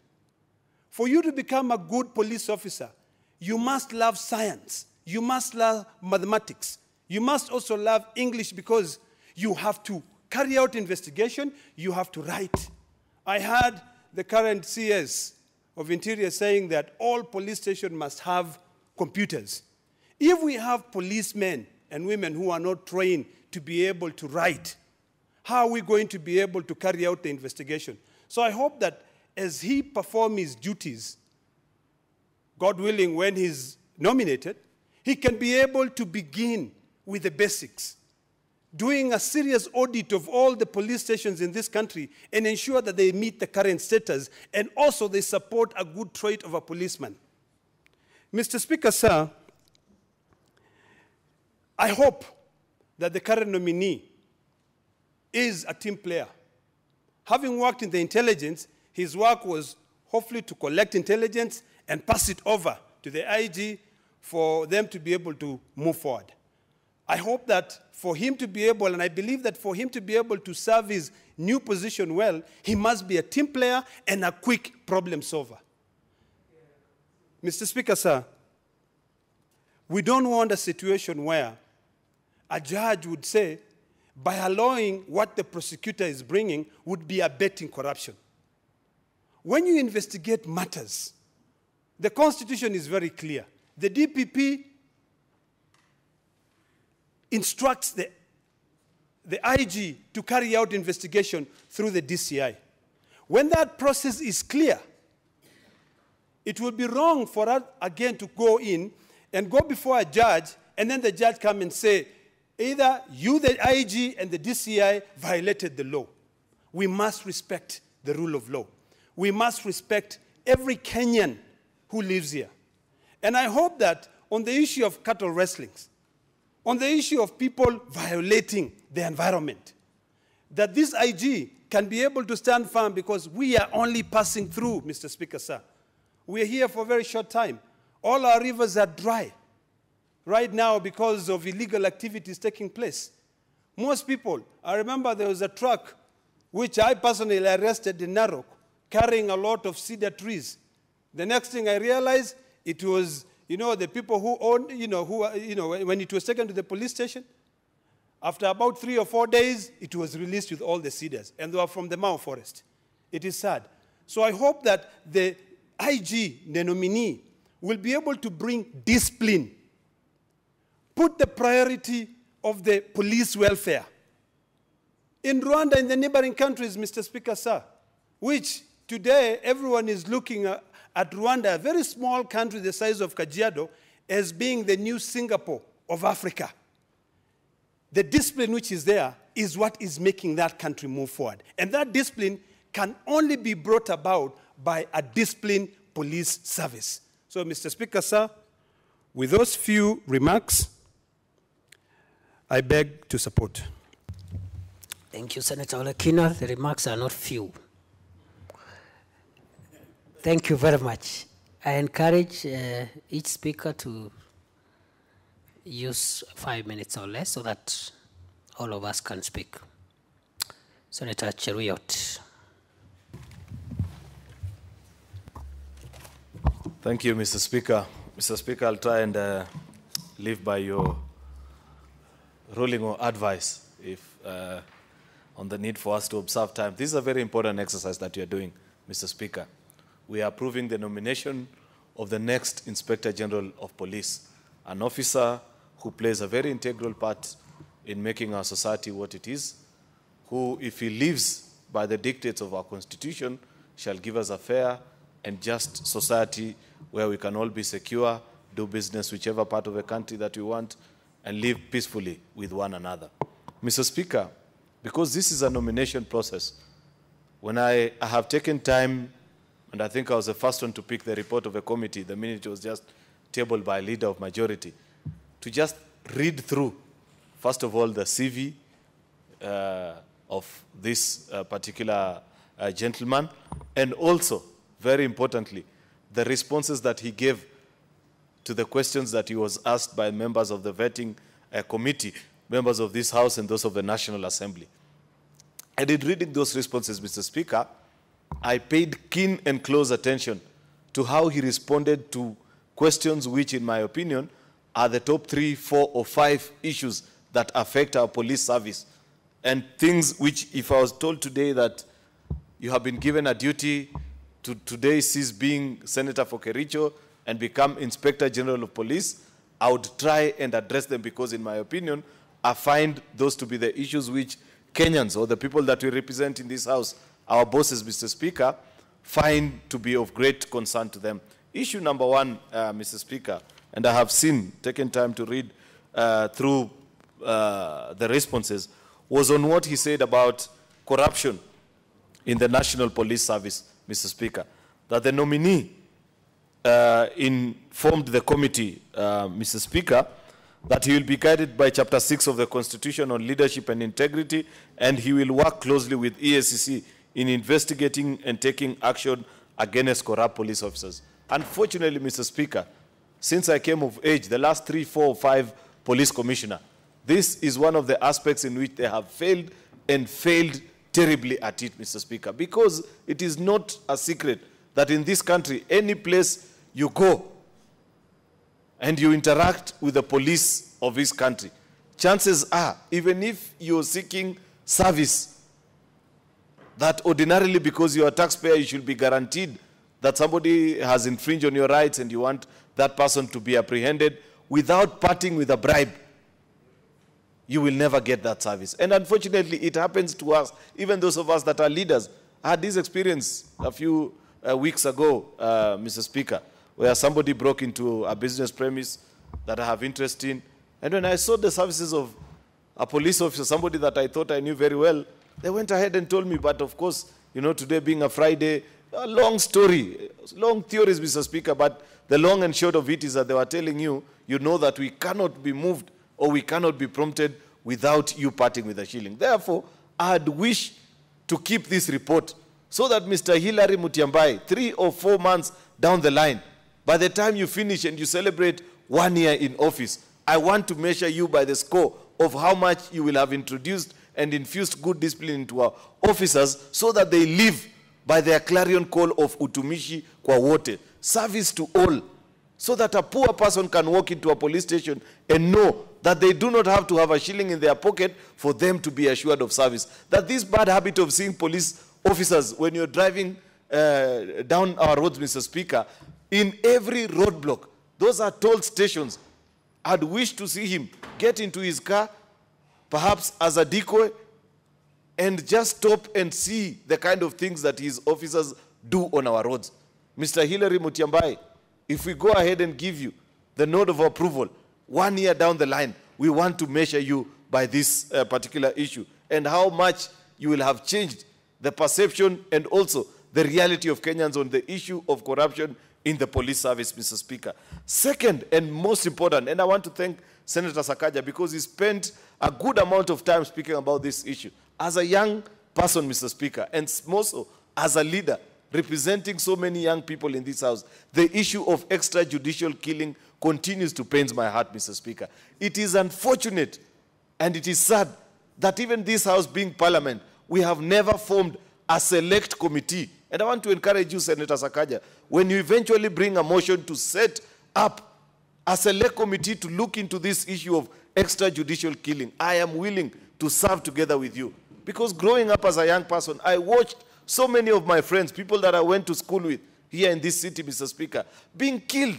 And these were just young people that maybe were misguided or didn't have the proper appreciation of what life is about, that a simple sentence into a facility for them to be rehabilitated would have saved their life. But unfortunately, a police officer decides to cut short their life. Haven't you watched the video of what happened to those young people in Isili? Up to date, nothing has happened to those particular officers.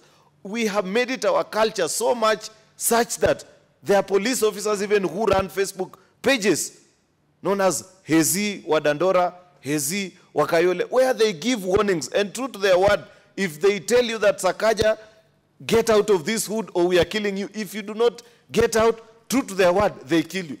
Are we saying that for sure we do not have capacity to see who are these rogue officers who are carrying out these extrajudicial killings?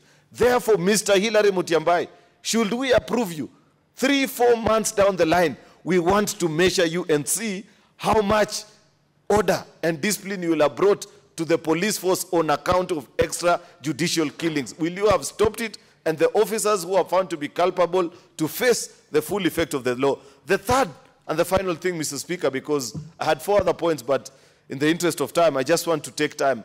I was concerned also about his response on what is a big topical issue right now in the country, Mr. Speaker, on the roles of DCI versus those of ESCC. Nobody, I don't think anybody in their right mind can say that DCI should not take time to investigate corruption cases. But I think the issues that are being raised by many of us who have used this floor and other avenues to speak against some of the practices that we see that being perpetuated by the current DCI, I would have wished to see the response of Hilary Mutyambai, one, on the issue of impartiality and neutrality, and knowing that he's an officer in the office of the IG who, as per the dictates of Article 244 of our Constitution, should not work under the directions of anyone.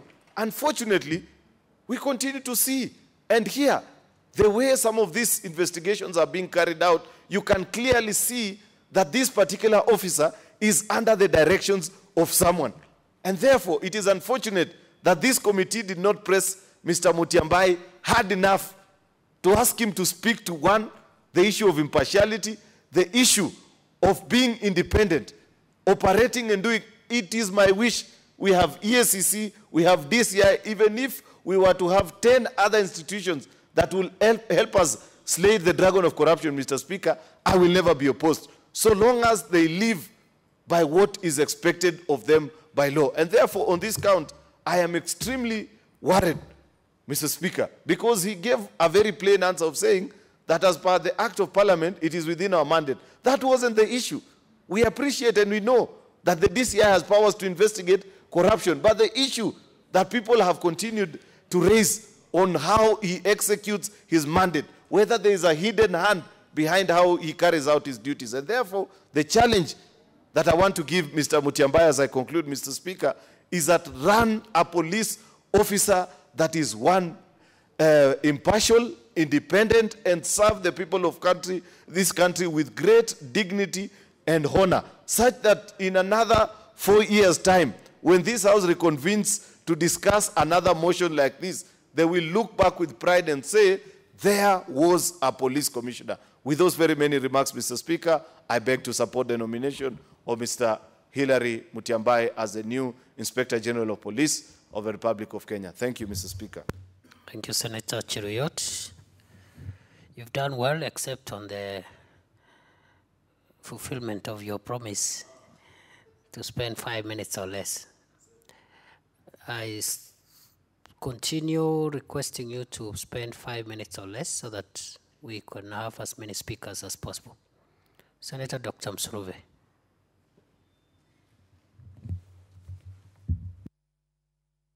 Mr. Speaker, sir, thank you very much for the opportunity.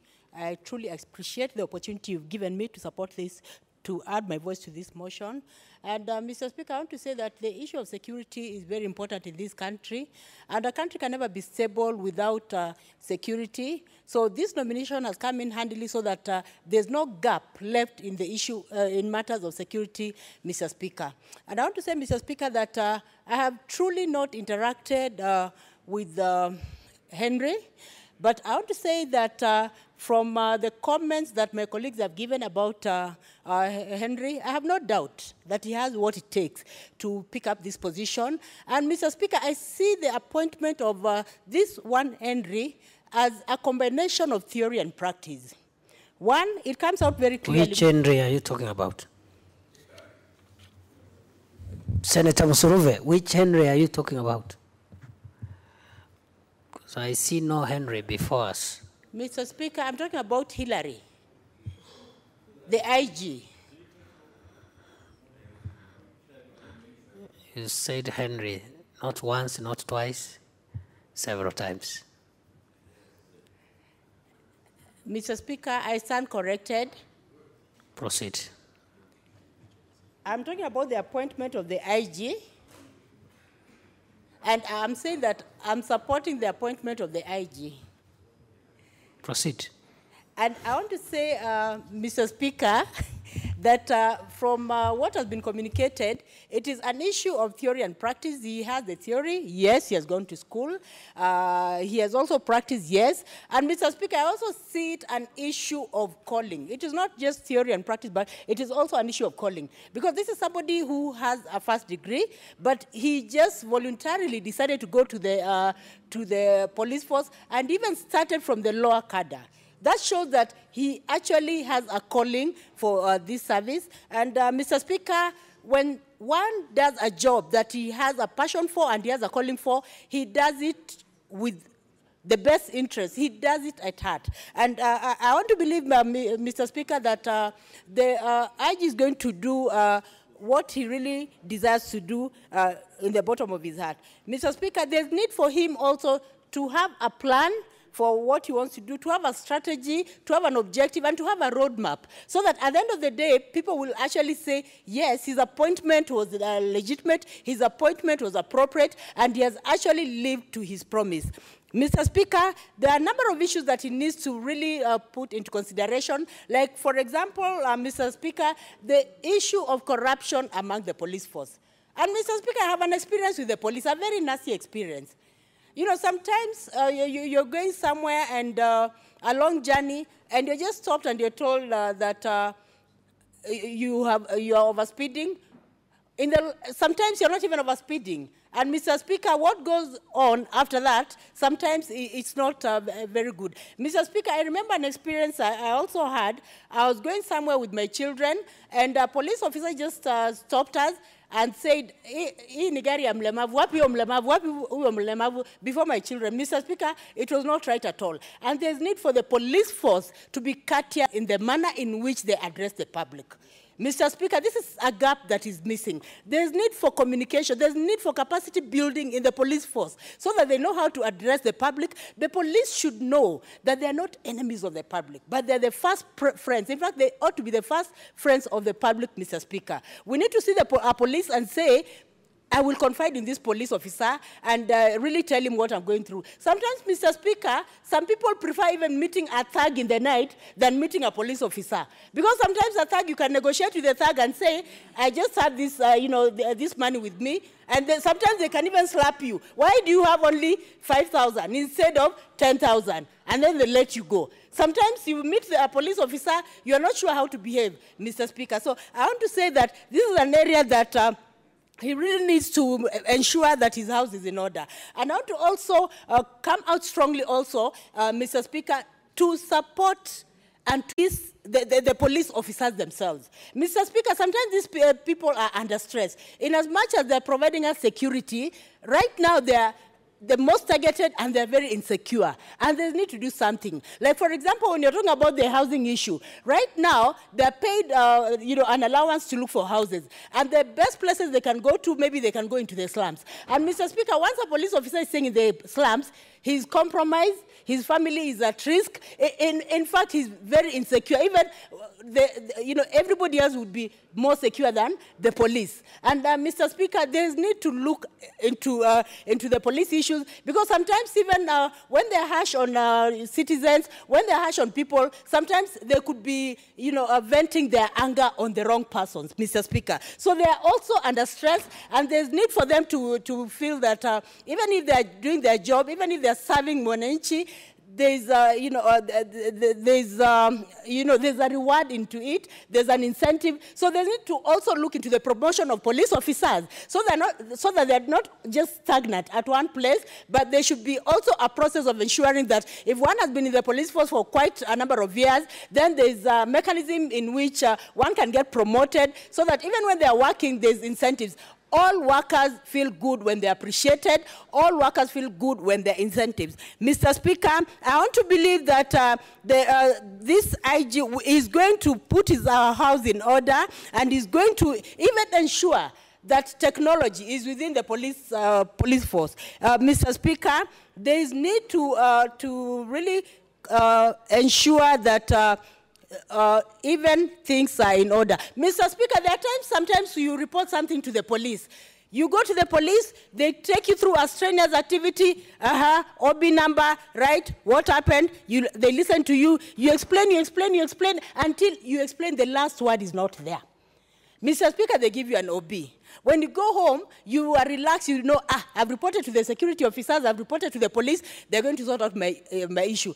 Mr. Speaker, sometimes a week goes, nothing has happened, 2 weeks, 3 weeks, even a whole year, nothing has happened, you give up. Mr. Speaker, I'll give an example of when I was importing my vehicle. As a person with a disability, Mr. Speaker, we are vulnerable. And Mr. Speaker, I was not able to even go to Mombasa myself, and I was using an agent. The agent conned me. He took around 250 from me. I was frustrated. I went to Mtwapa police station. I reported. I was given contacts of the police who was handling my case. I kept calling until I used a lot of money. I gave up. The police never got back to me. The person went scot-free. He had taken away a lot of money from me. You know, Mr. Speaker, the police need to protect us. And I hope that the IG is going to sort out his house in order so that we have confidence in the police. They should not act as guards. They should act as police officers, and we need to really have confidence in them. Mr. Speaker, I want to stop here because I want to give also my colleagues time to say something about this, and I support the appointment of the IG. Thank you. Thank you. Well done, but we can do better. Senator Faria. Thank you, Mr. Speaker, sir, for allowing me to support this motion. Given the credentials that were given before, I support the nomination of the new IG, but with caution, though. Mr. Speaker, in terms of Article 245, Sub-Article 4, states that Cabinet Secretary responsible for police services can only give policy direction in respect to policy matters. And it says, continues to say, no person may give direction to the Inspector General in respect to investigation, enforcement of the law, employment, assignment, promotion, all that it lists. Mr. Speaker, given the provisional constitution, Mr. Speaker, we want the IG to maintain independence. Given that also in his credential, people say that he's a very highly learned person. He's also very, in terms of capacity, he has good capacity. So what we urge him is that for him to be independent.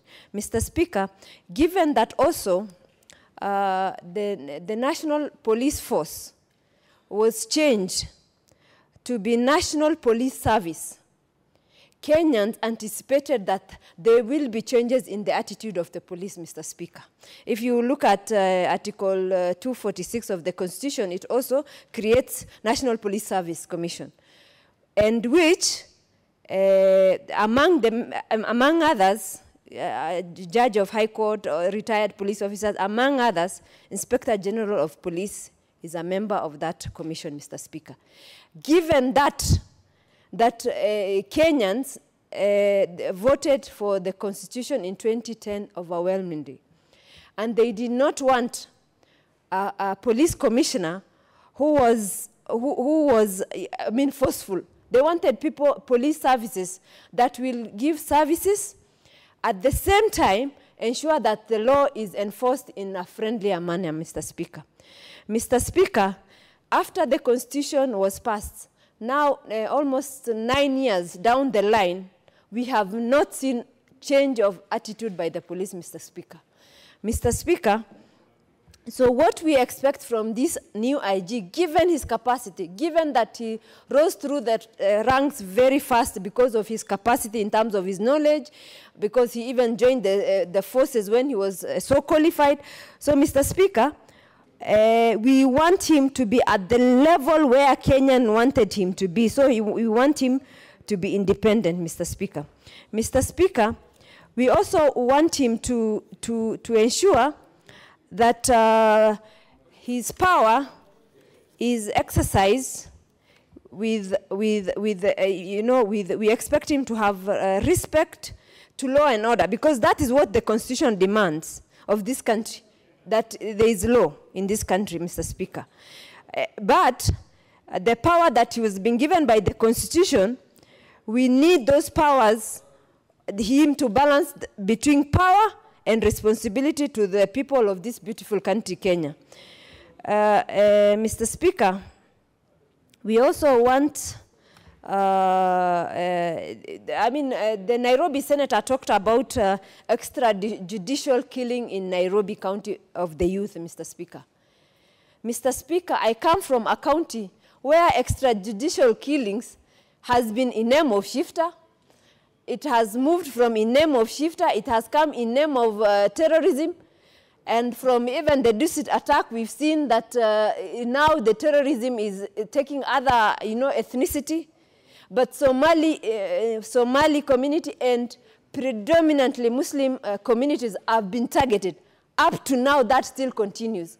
Like last year, there was also a lot of people who were killed in Wajir East at the border after the attack in Karsa, where the 2 teachers and their spouse was killed, Mr. Speaker. That followed some judiciary killing, Mr. Speaker. Mr. Speaker, even there is people collected from Isli, they disappear. Sometimes they're even taken to a police cell. Nobody knows where they are taken. And after that, nobody even knows whether they are dead or alive. So for a community and where I come from, Mr. Speaker, this judicial killing has been there in different names, Mr. Speaker. Mr. Speaker, there is also the issue of corruption, Mr. Speaker. Every other year, when there is a survey done in terms of the perception, corruption perception in this country, police appears one of the top, Mr. Speaker, among others. Mr. Speaker, if they are the top, then how do we even expect corruption to end? So, Mr. Speaker, I support my other fellow senators in terms of ensuring that the new IG ensures that there is no corruption within the judiciary system so that he can fight corruption without Mr. Speaker. Mr. Speaker, His Excellency President Uhuru Muigai Kenyatta nominated this gentleman, Mr. Speaker. We are also aware in terms of the president's stand in terms of corruption, Mr. Speaker.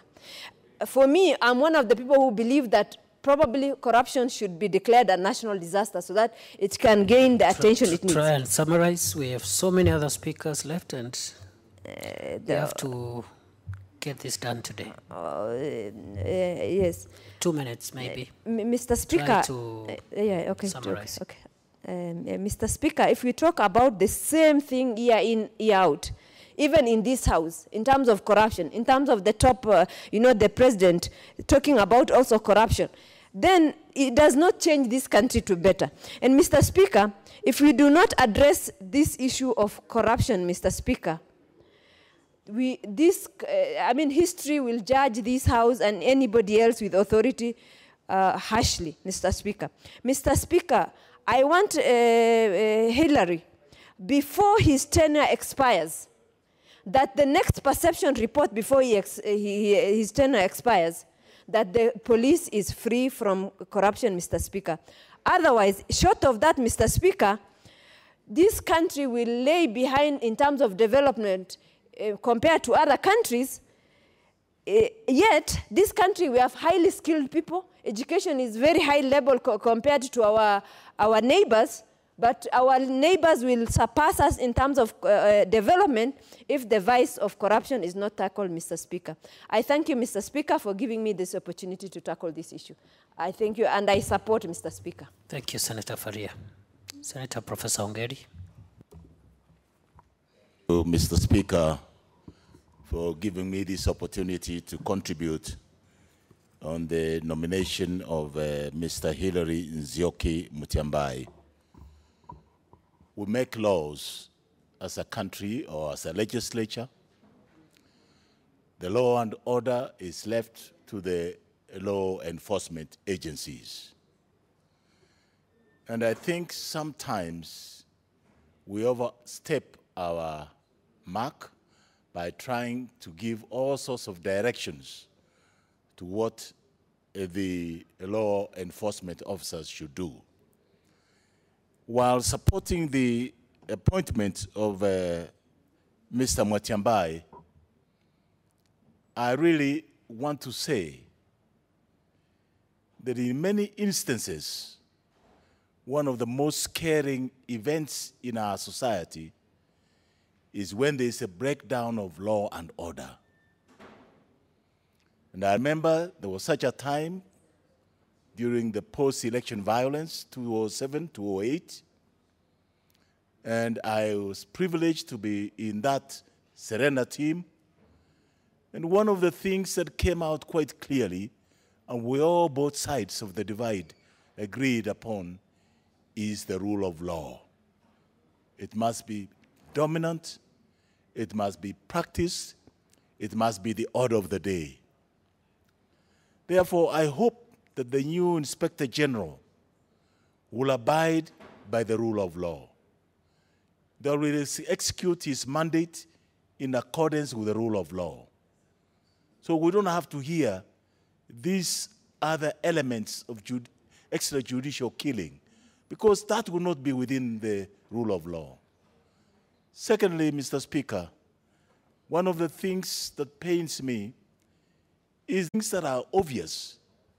I mean, everybody today in this country accepts, Mr. Speaker, and I want to persuade you, Mr. Speaker, to agree with me that corruption has become an endemic cancer in this country. Unless we take a proactive approach to be able to stem off the level of corruption, we will have no nation in the foreseen future. And I think we must accept that as a reality in life. And whereas we've given the mandate various agencies to prosecute this matter, I get distressed when I see a lot of interference. These agencies, we've given them the mandate. There is the rule of law that they must follow, and I don't see any reason why we should be able to interject their day-to-day activities, because at the end of the day, they will be the arbiters. The courts of this country will arbitrate what eventually must happen to whoever is the accused person in court. And I think we as legislators should give them an opportunity to be able to handle their mandate in a much more effective manner. Therefore, I will join anybody who will want to fight corruption.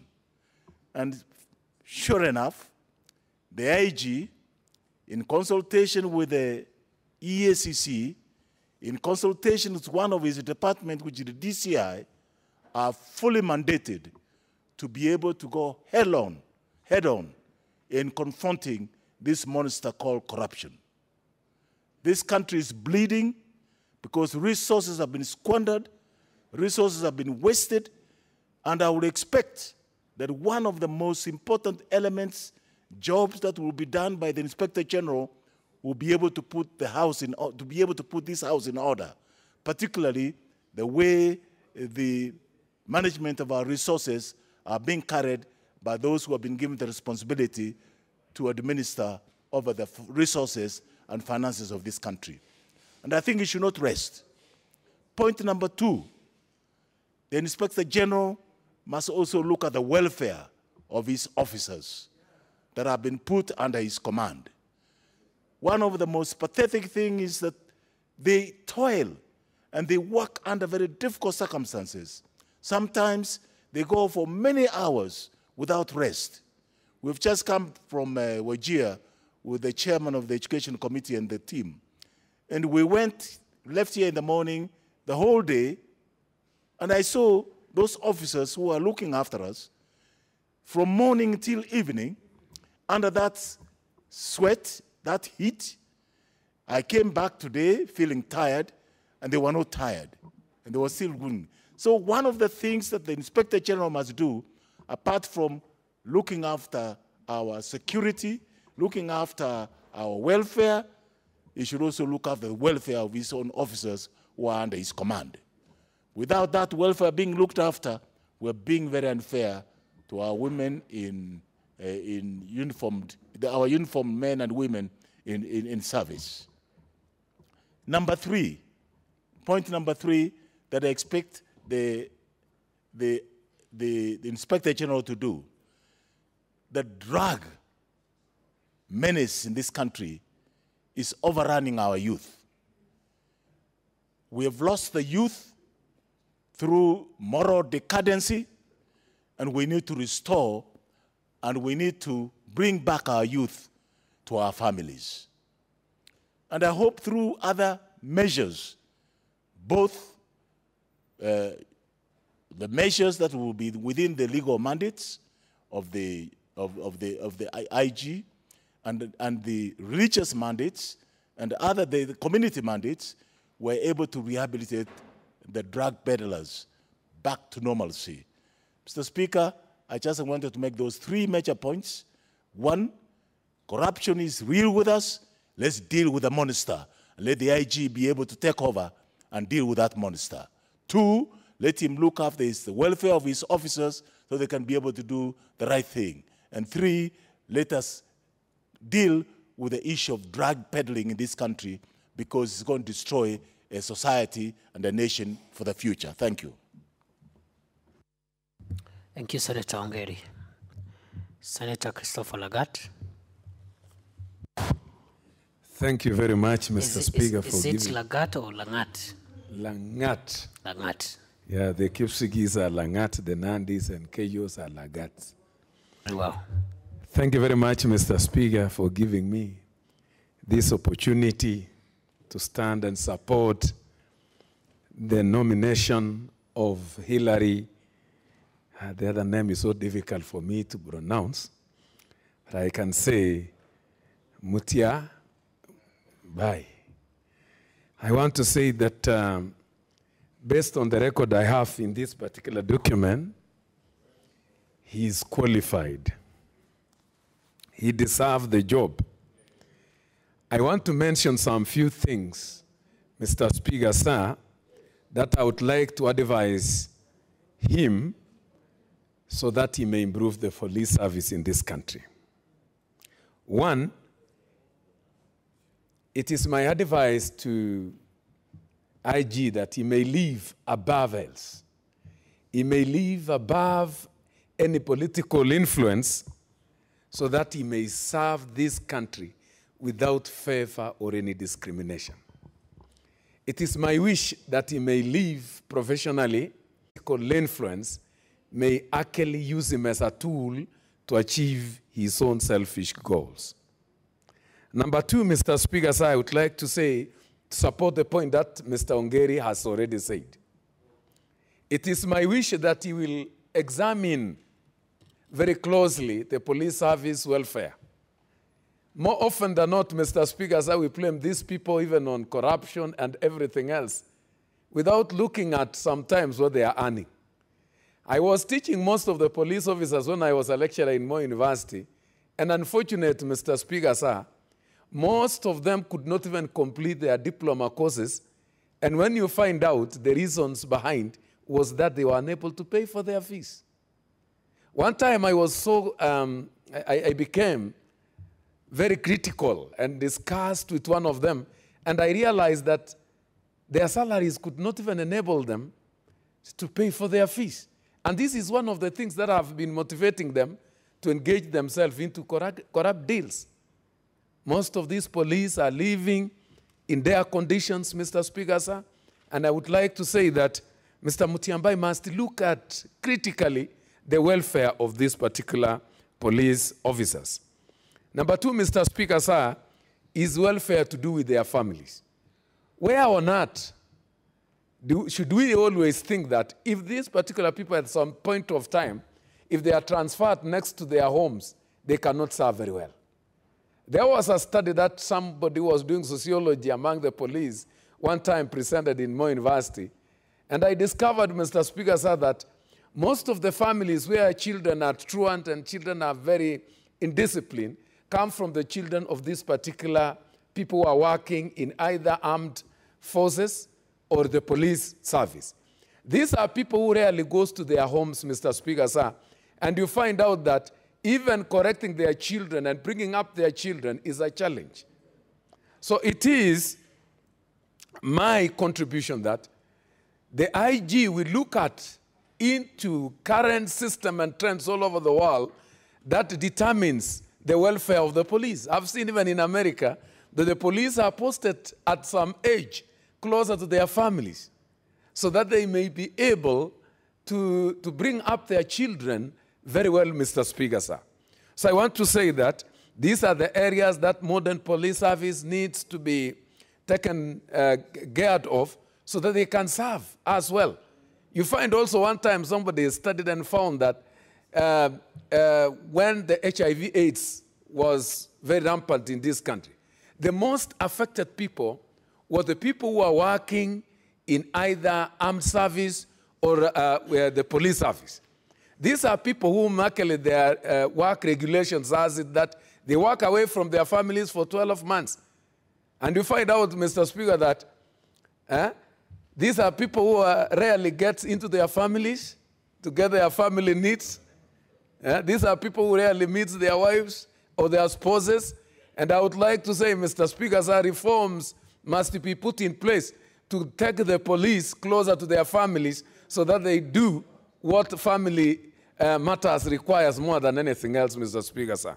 So I want to say that he must also, number three, he must listen to the police so that he may understand the challenges that these police are facing. You saw over the newspapers a policeman who actually went, he was in Kericho, and this particular policeman went home beyond the days that he was given because the wife was sick of cancer. And when the wife died, he just found through a signal that he had been sacked. He became so depressed and he went to drinking and suffered so much, Mr. Speaker, sir. If this particular person had a listening ear, I don't think he would have gone to that extent. Another problem that these police are facing is the housing. If you see where they are living, it's terrible. You cannot actually expect somebody to work for this country so well when their welfare themselves is wanting. So I would like to say that to improve the police service in this country, we must look at their welfare also, because good service is two-way traffic. And let's get good service from this particular people. Even by the lookout of things, it was only of late when CS Matiangi came in to change their uniform. Otherwise, you could see by the lookout of their uniform that they were desperate. You could see some of them with very old shoes, old uniform, and you can tell that these people are suffering. So I would like to say that it is high time that the IG may also look at the welfare of these particular officers so that they may improve them, so that they may be able to stand and serve the nation with integrity and accountability, Mr. Speaker. Thank you, and I support the appointment of this gentleman, and I would like to say the country expects a lot from him. Thank you, Mr. Speaker. Thank you. Let's try and be brief. Senator Chiloyako. Thank you, Mr. Speaker, for giving me an opportunity to make my remarks in support of the appointment of Mr. Hillary as the next IG. Mr. Hillary, from what has been said by those before whom he appeared, is an excellent person in terms of training, an excellent person in terms of experience, and an excellent person in terms of integrity. I therefore wish to unreservedly support the nomination of this gentleman to be our next Inspector General of Police. Now, Mr. Speaker, this country needs a firm police person. This country needs a fair police person, and this country needs a police person who will be committed to the rule of law. And I think all of us should support this nominee, because according to those before whom he appeared, he pledged that he will be fair, he will be firm, and he will be committed to the rule of law. But as an institution and as a nation, we also must do our part. And one of the things that we need to do as an institution is to ensure that we allocate adequate resources to the National Police Service so that we do not leave the aspirations and hopes of the entire nation insofar as fighting crime, insofar as law and order, to the ability of an individual. We need, as an institution, we need, as a nation, to ensure that resources are given to the National Police Service, resources that will be used to improve their welfare, resources that will be used to equip the police service, and resources that will be used to ensure that innovation and other activities that are relevant to detection of crime are put in place so that we are able as a nation to detect and prevent the commission of crime in this country. But more importantly, Mr. Speaker, as a nation, we must create an environment that will be supportive to the work of our police officers. One of the things that has been worrying me lately, and I believe it worries most leaders, is the fact that people in elevated positions, people in offices that are privileged, keep on attacking police officers when they are performing their work. Earlier, Mr. Speaker, before there were a few of my colleagues who have personalized their diatribe against the Office of the Director of Criminal Investigation.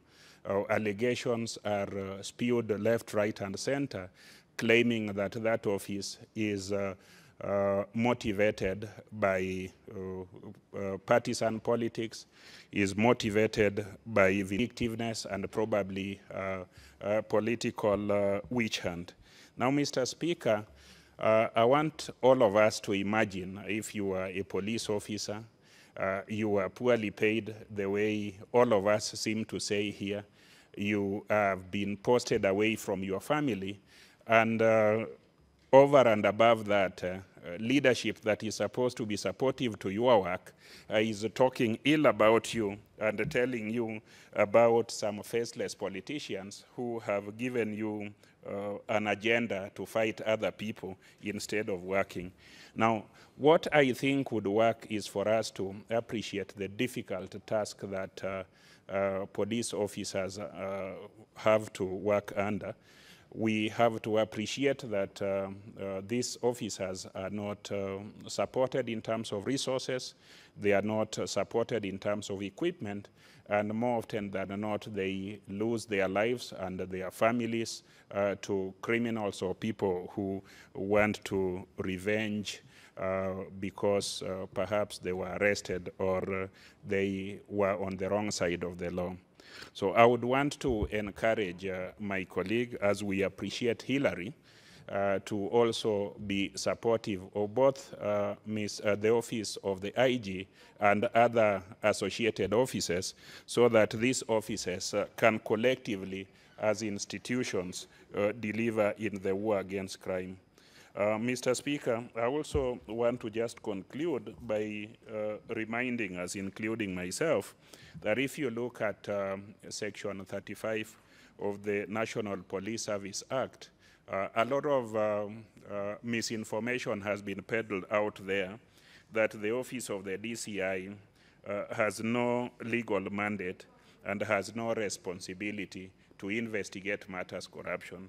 Mr. Speaker, when you look at Section 35 of the National Police Act, it is clear that the office of the DCI and related institutions have a very clear mandate to fight all manner of crimes and to ensure that law and order is enforced. So what I want to conclude by beseeching members of this House and people in leadership is to do as best they can to support the police service.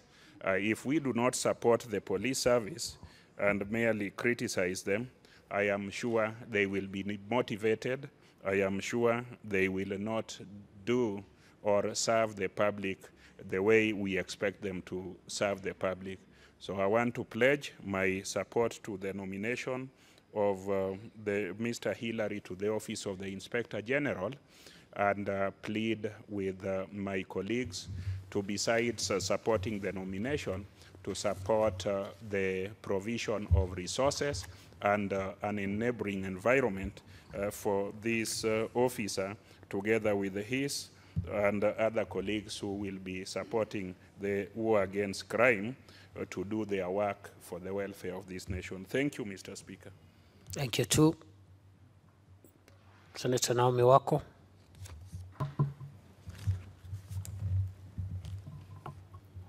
Thank you, Mr. Speaker, sir, for allowing me to add my voice to this very important nomination of Mr. Hillary.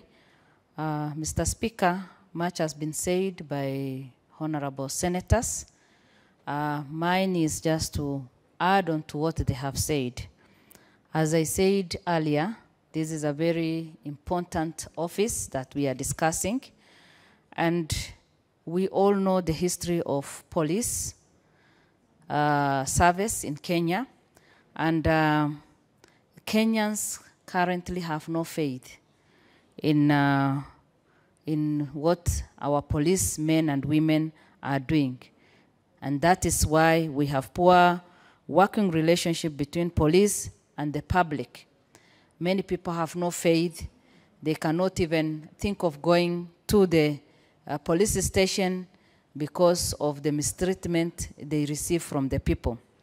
So as I support the nomination of Mr. Hillary, I suggest the following, so that when he comes to the office, he can at least consider to do some few things that can reduce the burden that Kenyans are facing at the moment.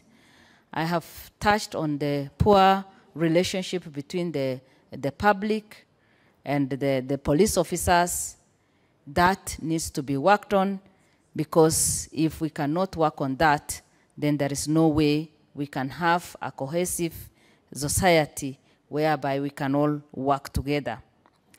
The other area is the living condition of our police officers that has been mentioned by almost all the senators. Mr. Speaker, you cannot offer what you do not have. Our police officers live in a very poor condition. Their salaries, you cannot even imagine. And yet they even work in a very hard conditions. And they suffer a lot when they serve us. And unless our government provides or gives them that good support, then there is no way we can expect good service from the police officers. My piece of advice to Mr. Hillary is, once he gets to the office, let him give special attention to the police officers so that they can be given good housing, good salary that can support their family, and also good moral support. Most of the time, Mr. Speaker, we have seen that officers have been involved in shooting. And the worst part of it is some of them have ended up even shooting their family members and themselves. Mr. Speaker, sir, that shows the quite, high level of desperation, depression, and a lot of suffering in what they have been doing. And therefore, we need to create counseling centers for these people so that anytime they face any challenge, then they can have where to run to. They can be able to, share their problems, and they can be able to reduce the burden they carry. Mr. Speaker, much has been said about corruption in our country. Currently, it has become like a song or a chorus in our country that we keep on, singing and praising corruption. The fight against corruption has always been there, but there is no single time that we as Kenyans have said that we are winning, the fight or the war against corruption. Why? Because our approach has never been right. We have reduced the capacity of the institutions, and all the people who talk about corruption have dealt with it politically. And also the responses that we are getting, Mr. Speaker, has been, politically motivated. And that is why we cannot get any good response. My advice to Kenya is, let us stop, praising corruption in our society, but empower the institution, and especially the police service, so that they can deal with all the corrupt deals and corrupt person in our society. Summarize, Senator. As I go to another area. Summarize, Senator. Thank you, I will. There has been a lot of political interference again with the police forces. Mr. Speaker, sir, my advice again to Hillary is we should avoid that, not only to him, but even at the county levels, because we have seen that. Personally, I have witnessed where big people, political officers, political leaders influence the action of police officers. As I finish, another practice that has been very well known is that northern part of Kenya and other parts of this country have been receiving officers who are under disciplinary action.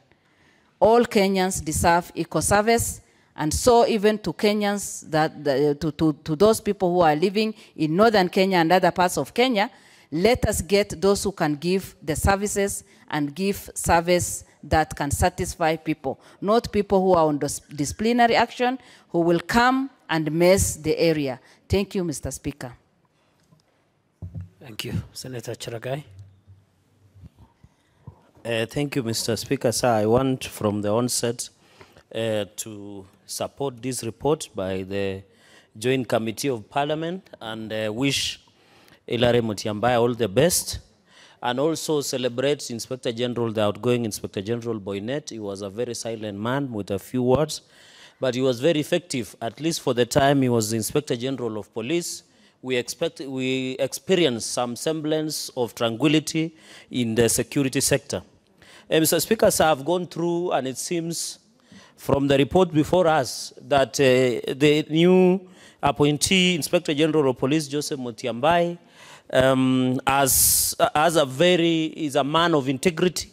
Is a man who has worked hard in his way for over 27 years in the security sector, and we hope he will be able to transform the lives in terms of ensuring that we are safe and secure in this country.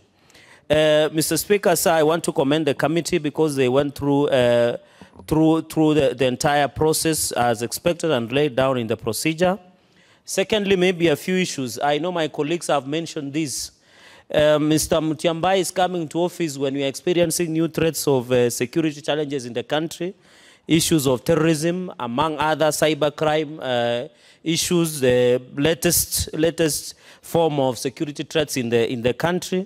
Mr. Speaker, sir, we hope the operationalization, because I have main concern about the investigation in this country. If a crime occurs, Mr. Speaker, sir, the equipment that police use is so archaic that when you go to modern countries or modernized countries, they no longer use those. So we hope the operationalization of this new laboratory at the headquarters of DCI will be able to assist us in handling crimes that involve burglary, that involve robbery with violence, that involve complex crimes, even including the economic crimes that we are discussing on corruption. Mr. Speaker, so we hope that operationalization will be able to assist, and we will be more than willing as a parliament to give them enough resources. So investigation should be modernized. Number two, Mr. Speaker, the issue of the welfare of police. I think this issue has been well developed by my colleagues. The other week, Mr. Speaker, sir, upon as required by the Parliament, we were in remand prison in industrial area here in Nairobi. And it is so sad that most of the police officers live in squalor-like conditions. Even the issue of house allowances has not been harmonized properly, Mr. Speaker, sir. You find police who live in Nairobi are disadvantaged with police who live in Tarakanide, or police who live in Mombasa, or police who live in Busia. The welfare of the police, for them to be effective, they must be given proper attention. Even the issue of insurance, Mr. Speaker, sir. Any family will tell you the moment they lose their son or their father or their husband through death, either by any circumstances in the line of duty, that family, Mr. Speaker, sir, will go through hell to get even money through the insurance, Mr. Speaker, sir. So I hope the new IG will relook at the welfare, especially on the insurance of our police officers. Say that in case, and unfortunately, God forbid, some of them die in line of duties, their families will not be left to poverty, Mr. Speaker, sir. Issues of welfare, they must be harmonized. Issues of risk allowances, they must relook at it so that we can ensure our police officers are in the safe environment to work in. Thirdly, Mr. Speaker, sir, on the issue of extrajudicial killings, and my legal committee will be headed to Mombasa, and probably in Mombasa to listen to extrajudicial killings, and even here in Dandora, Kayole, in Nairobi. Mr. Speaker, sir, we need to agree that the human rights of every person, be it person who is a thief or a robber or anybody that has been involved in a crime, the proper way is to bring them before a proper court of law. And we expect, Mr. Speaker, that with the new IG, Mr. Speaker, we hope to see the trigger-happy police officers, because they are not all police officers that are involved in extrajudicial killings. These are few police officers that they must fail force of the law. The trigger-happy police officers, Mr. Speaker, I want to note that even it is becoming a crime to be a young person in this country. Most of the young people in Nairobi City County and other urban centers, simply because you are young, it is very unfortunate you have to die either through accidents or by the bullet of the police as a young person. So it is becoming a crime to be a young person in this republic, and therefore as a chair of legal, we're looking forward to work with IG to address the issue of human rights abuses, especially from the side of police and also from the public, and also to push to put the menace of extrajudicial killings in this country to a stop. Finally, Mr. Speaker, sir, in Nandi, where I represent, we have many challenges. As I conclude, I have never understood, and this is my request to the Inspector General of Police, I have never understood the relationship between roadblocks and security. When you go between, Mr. Speaker, sir, you know Nandi, because you have specific interests in Nandi. It is 40 kilometers between Eldoret and Kapsabet. But you have more than 8 blocks. Mr. Speaker, it is not, many people, I see Senator Kabaka is smiling mischievously. It is the good things that you have interest in Nandi. Between Eldoret and Kapsabet is 40 kilometers. But you have roadblocks that are used to harass border, Mr. Speaker. What is it, Senator Kabaka? Mr. Speaker, sir, is it in order for the distinguished senator of Nandi to say that you have some interest? Can you disclose those interests, maybe? What is out of order about that statement? The interest, you know, that is, it gives, you know, people give things a different interpretation. And you don't know what is yours? Mine is that it could have been a deal. So can you explain what he means by that? I mean, for the benefit of Kenyans, you know. I know you are a pious and clean man. Senator for Nandi, what interest are you talking about? The interest I'm talking about, Mr. Speaker, and the future will bear me out, it is unanswered, is that you are a friend. Nandi is your second home. So those are the interests. They are very good interests. I know Senator Kabaka should go to church more often so that when some of these things are mentioned, it doesn't become so evil so that he imagines all these things. Mr. Speaker, sir, as I conclude because of the interest of this issue, Mr. Speaker, I've never understood the relationship between Eldoret all the way to Kopere, where we share with Kisumu County. There are over 10 roadblocks. The issue of such police in Nandi County is to harass border. These are young men who do not have employment. They are trying to make a living.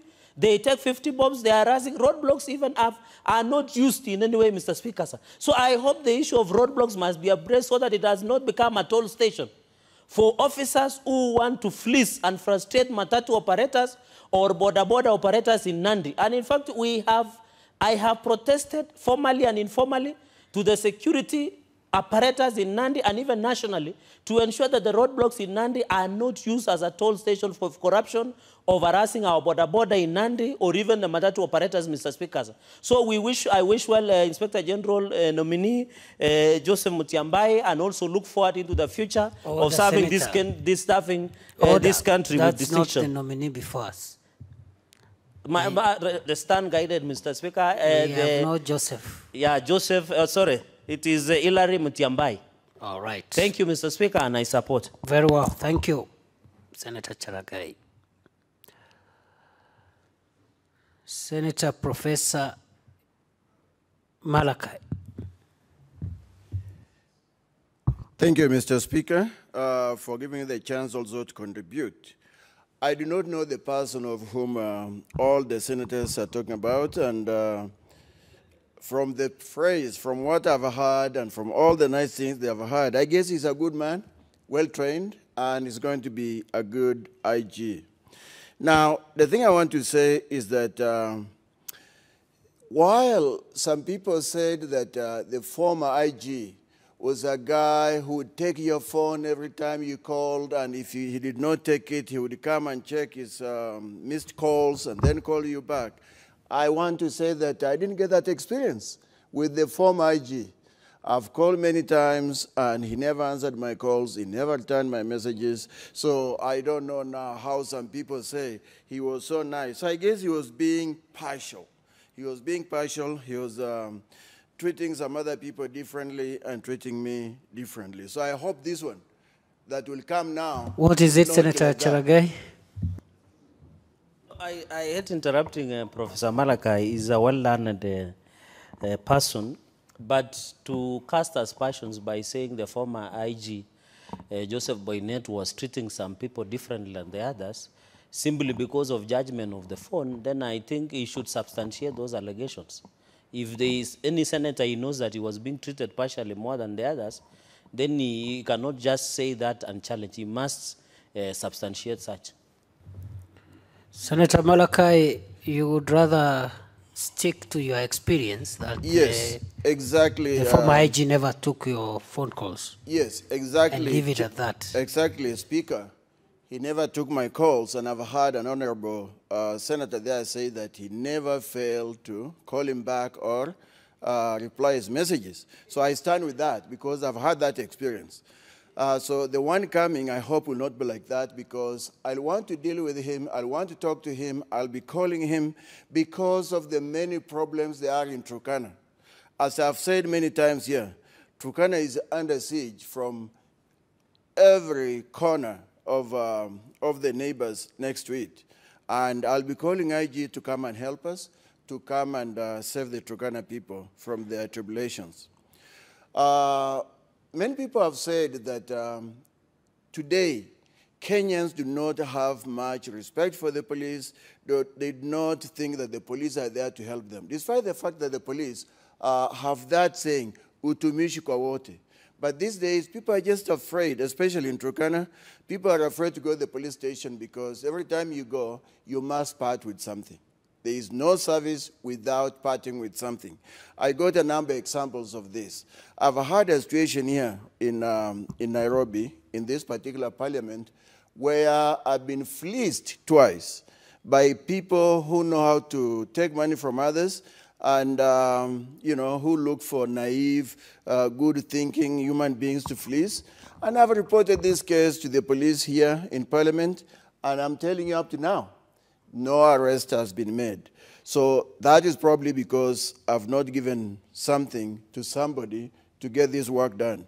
In Turkana, I had a situation where a kid was killed by people that thought he did a bad thing to them.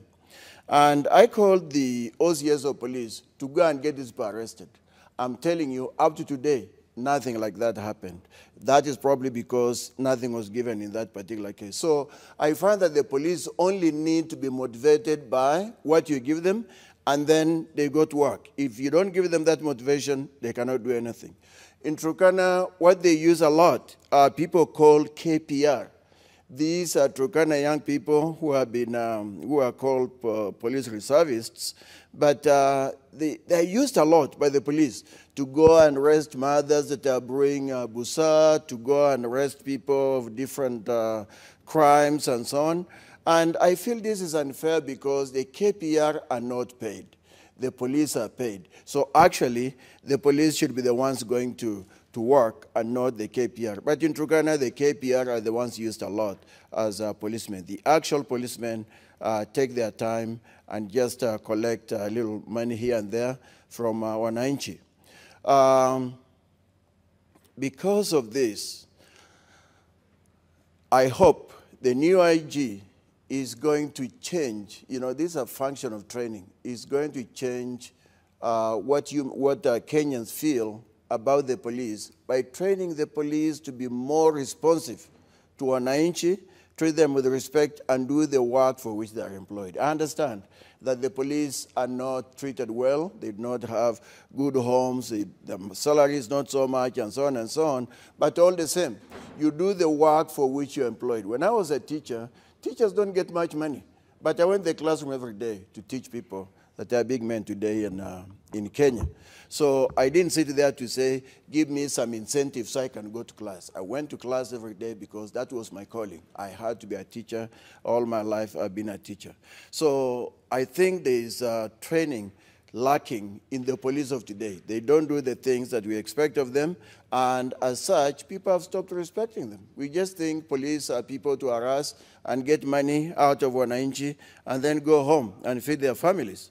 So the new IG, I know Kenya would like to have an IG. And as much as I do not know Hillary Nzioki, I'm not going to stand in the way of Kenya having an IG. So I'll be supporting. I'm supporting this motion. When this IG comes, I'll vote for him to be an IG. But as I say, I hope he'll not be partial. I hope when I call him, he'll respond and do something with the security situation that is now pestering Turkana. Thank you, Mr. Speaker. Thank you, Senator. I hope the IG will take your calls. I really hope so. Senator Mithika Linturi. Yeah, thank you, Mr. Speaker, for giving me this opportunity to join my colleagues in giving some words of wisdom to the proposed incoming Mr. Hilary Nsioki Mutiambai as the new Inspector General. Mr. Speaker, allow me comfort my brother Professor Malachi and tell you, Professor, live by day. Don't carry that heavy load or the imagination that for one reason or another, the former ING Boynet, probably by intention, did not want to talk to you. I am sure as a leader, you don't reply to very many calls because they are also quite overwhelming. And just as we are human beings, you could as well be overwhelmed. So take it lightly, my brother. You are the future. You have a long time to deal with these things. So take it easy. Mr. Speaker, this gentleman, Mutiambai, and I hope he's listening, and I hope he's taking note of what the senators are saying, or the ones of advice or wisdom that they're giving. I think, one, I personally need to congratulate him for getting this far, because the process from when it started to where it is a process that has been quite rigorous, and he has proved to be a man that the Kenyan people, through this house and the other sister house, I have made recommendations for his appointment, which we are hereby today debating, and finally I find, depending, because I can see the mood of the house, that we finally get announced for the appointment to this important office. Mr. Speaker, I want to remind him that when he assumes this office, his status will change. He will move from the status of a public officer to the status of a state officer. And the status of a state officer is so unique, and especially because he's being appointed. And an appointed state officer, Mr. Speaker, if you looked properly at the provisions of Article 73(2), is completely on the basis of personal integrity, competence, and suitability. I've looked at his CV, and I've no doubt in my mind, going by the experience and the story that is given, that he's a person of integrity. His academic record speaks for itself, and for that matter, in my view, is competent to handle the docket. His suitability is not in doubt, looking at the courses he has attended and the positions that he has held in the police service and the very, very, very critical docket that he owns today at the intelligence service. So what I am telling him is that he must lead this institution, the National Police Service, by the Bible. And the Bible here, Mr. Speaker, is none other than the Constitution of Kenya and the other relevant statutes that have to guide him in the execution of his duty. He must always remember that his bosses are the Kenyan people. And, Mr. Speaker, is ending an institution that has had myriad of problems, an institution that we all have been trying to reform over a long time. And I thank God that at least some standards have been set. There is a foundation that is in place, which he has to build on. Mr. Speaker, one of the key duties that he has to deal with are so clear under Article 244 to ensure compliance with the Constitution and the standards of human rights and fundamental freedoms in this country. The police has been accused before for all manner of things. All the vices in this country have been attributed to the police.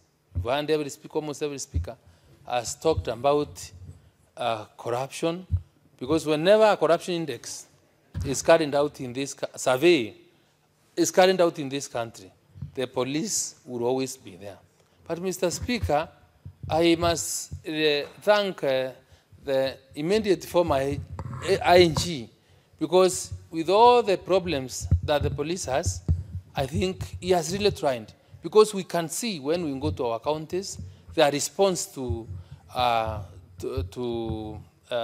matters of security I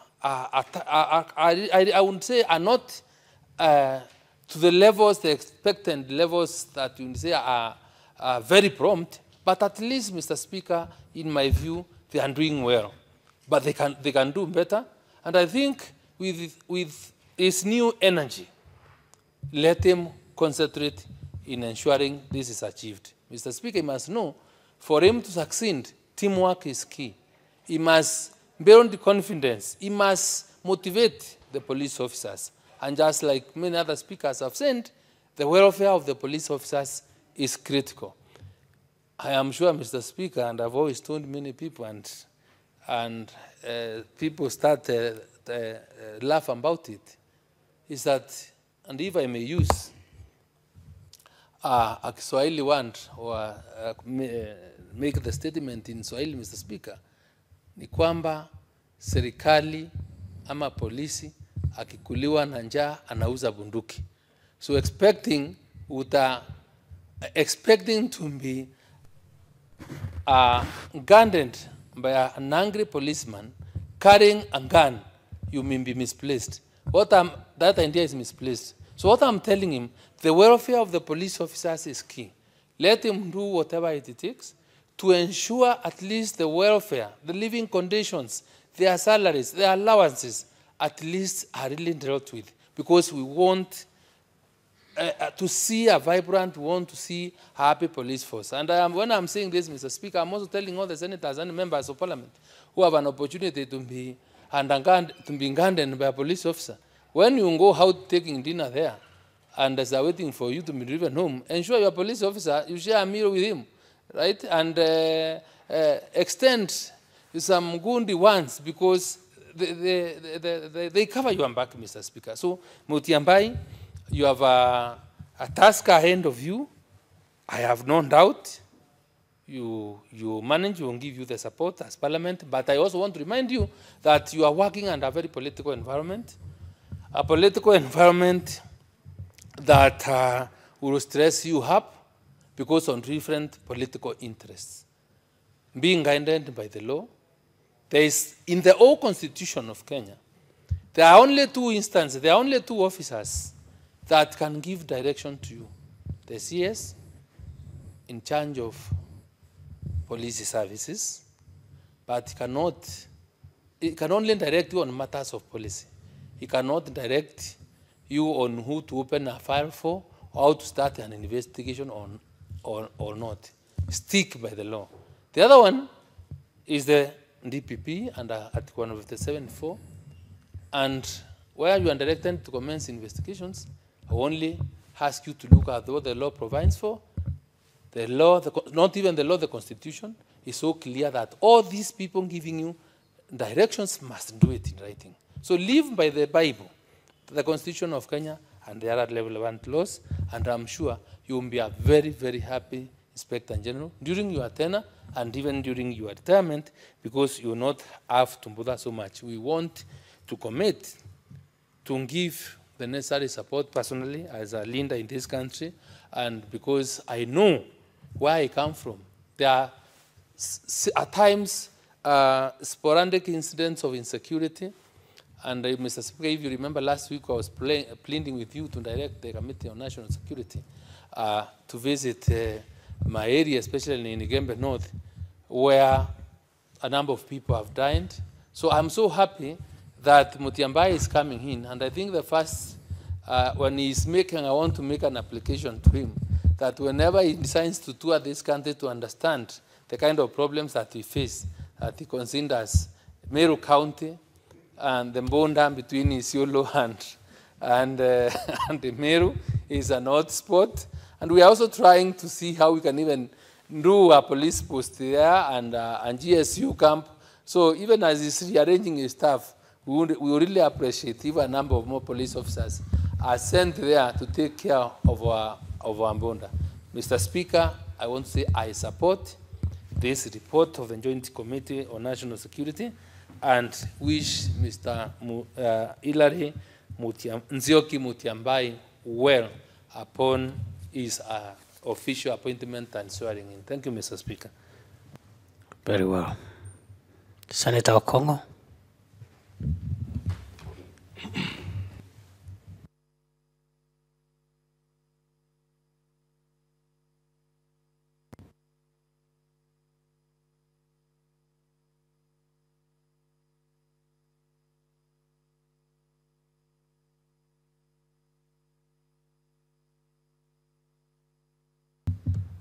What issues are you having?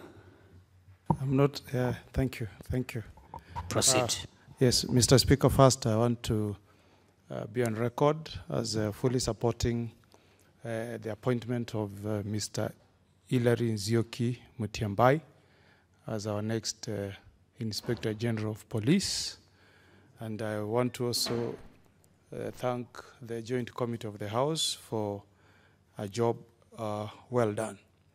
But Mr. Speaker, it's an irony that this is the only vetting or approval that is being done by this House for persons holding constitutional offices. And I think, Mr. Speaker, it speaks volumes on the gaps that exist in the Constitution that we enacted in 2010, in that for a House that in Article 6 supposed to protect the interests of counties, there are so many constitutional office holders who are appointed and take office without getting the approval of the Senate. Mr. Speaker, you can imagine an order like the Office of the Auditor General. Year in, year out, we receive reports from the Auditor General. He looks at the accounts of our county governments, but we never have a say when it comes to the hold of that office. And the same for the control of budget. The same for the National Land Commission. They manage land in counties, but when it comes to the appointment, Mr. Speaker, this House never participates. So I hope that going forward, Mr. Speaker, this is a matter that we should relook at afresh as a country and as a Senate, so that the Senate is given a role in the appointments of these constitutional office holders. But Mr. Speaker, looking at the report that has been filed by the Committee on Security, you will imagine that all the problems that we have faced in this security sector will come to an end. And this reminds me what I used to go through when I used to be the chair of Ethics and Anti-Corruption Commission. And Mr. Speaker, you will interview people and they will promise heaven. And you will pick somebody saying, this is now the best candidate that we are bringing on board. But the moment they occupy those offices, they will never implement any of those things they promise. So I really hope, and I hear that Senator Kabaka, my good friend, schooled with this nominee, I really hope he can walk the talk. Because if you look at what he's promising, you really imagine that he's going to be transformative. Look at the issues of management of roadblocks. I don't know the experience of other senators, but Mr. Speaker, ever since my good friend, the Minister for Interior, merged the police units, most roadblocks are now manned by more than 12 police officers. Just imagine you are driving from Narok to Nyamira, and you pass 4 roadblocks, and in each of those roadblocks, there are 12 armed police officers. Now you wonder, who is taking care of security in other areas if all the police officers have been brought to our roads. So I hope that the promise that he has made that he will ensure that there is proper management of our roadblocks in this country and that they will be there on a need basis and after assessing the levels of threats in particular areas will come to fruition. Because, Mr. Speaker, in developed countries, you will never find policemen on roads. You drive from Nairobi to Nyamira and you count more than 12 roadblocks. And these vehicles, they are the same vehicles plying on these our roads. It's really getting it wrong in terms of management of security. I hope we can do something on the issues he has really promised. I'm happy because I'm one man who is directly affected by what our neighbors do from Bomet, cattle rustling.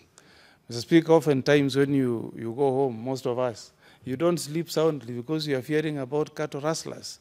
And I hope the promise that this IG is making will make my people of Nyamira to sleep soundly and make sure that their cows are not taken by my neighbors. I'm really waiting to see what are these alternative mechanisms he's promising to bring on board so that we can bring to an end this issue of cattle rustling. And then, Mr. Speaker, excessive use of force by policemen in demonstrations. Mr. Speaker, anybody who has been unfortunate or bold enough to participate in a demonstration will confide that it's a matter of life and death. When you go to exercise that constitutional right of demonstrating, you are not sure whether you will go back home maimed or you will go back home as a man who will never walk again or a lady. And I hope this new Inspector General of Police can appreciate that the new constitution we enacted in 2010 guarantees Kenyans some fundamental freedoms. And that's the only chapter with that word, fundamental freedoms, and allow Kenyans to enjoy some of these freedoms, because it happens in other jurisdictions, Mr. Speaker. And then the issue of just shooting dead suspects. Mr. Speaker, I was watching a show on CNN yesterday when policemen were, making an arrest in Dallas, and they were chasing a man who had broken into one of the stores. And as the chase was going on, the policemen realized that it was 4, and children were coming out of school. And they said, if we continue this chase, we are going to put innocent children at risk. If there is an exchange of fire, those children may die. And they abandoned the chase and instead deployed a police chopper to track that thief. And the guy resigned and said, now I've outsmarted these policemen, they have abandoned the chase. And the chopper came slowly, tracked him, he went, stopped, entered into a restaurant, took his coffee, and when he was walking out, he was handcuffed and arrested. There was no exchange of fire. But in this country, Mr. Speaker, we have situations where innocent Kenyans have lost their lives because policemen, in trying to, kill what they call high-profile suspects, shoot and kill innocent citizens. That should not happen, Mr. Speaker, because we know under our Constitution, Mr. Speaker, we are all presumed innocent till proved guilty. So I hope that this new Inspector General of Police will ensure that the policemen are professional. We understand that they operate under very difficult circumstances, but that really cannot be an excuse of taking away innocent lives. Mr. Speaker, also, Article 244, I think when Article 244 provided that the police should prevent corruption, it actually means that they should start with themselves. Before they even take that mandate of fighting corruption and economic crimes, they should ensure that among the police force, there is no corruption, Mr. Speaker. Because what happens is that most suspects who find their way to police stations will find that policemen are extorting money from them. They are forced to pay bribes, even when they have not committed any serious crimes. And I hope that the police can lead by example, that this new Inspector General can eradicate or rather reduce the level of corruption within our police force. And Mr. Speaker, people who serve as investigators at EACC, these are officers who are forwarded from the police force. So if we're able to professionalize the police force and ensure that they themselves don't take it that the moment you are a policeman, then it's a blank check to engage in corruption. That will change the culture that we have. So, Mr. Speaker, I really wish Mr. Mutiambai well. I personally did not make any attempt to call the outgoing IG, like my other good friend, but I hope that the new Inspector General will be somebody who is accessible to Kenyans, who is accessible to leaders. I hope he will not be find himself in the same situation of disobeying court orders, and we really wish him well. We look forward to a situation where there will be positive reforms within the police force, and I hope he will not be doing what I've seen the judiciary do this afternoon, where one of the governors has been granted a cash bail of a whooping 100 million. Really, I don't know whether at times the judiciary is out of touch with the reality, because I don't identify with what's happening in Samburu, but still we must acknowledge that anybody who is arrested and charged in court should remain a suspect. He should be presumed innocent till he's proved guilty beyond reasonable doubt. So with those remarks, Mr. Speaker, I fully support the approval of Hilary Nzioki Mutiambai as our next Inspector General. Thank you. Thank you, Senator Omogeni. Senator Kabaka. Thank you, Mr. Speaker, sir, for giving this opportunity also to hear my voice to this important exercise done by Joint Vetting Committee of the Parliament. First, I congratulate Hilary Mutiambai, the would-be new IG, for reasons that it was deemed fit by His Excellency the President to have him vetted by the Joint House, committees of Joint House. I came to know Hilary at the formative age when we went to the same school in Machakos Seminary, Popo, the 6th Junior Seminary. He was ahead of me. I think he was in Form 2 when I was in Form 1.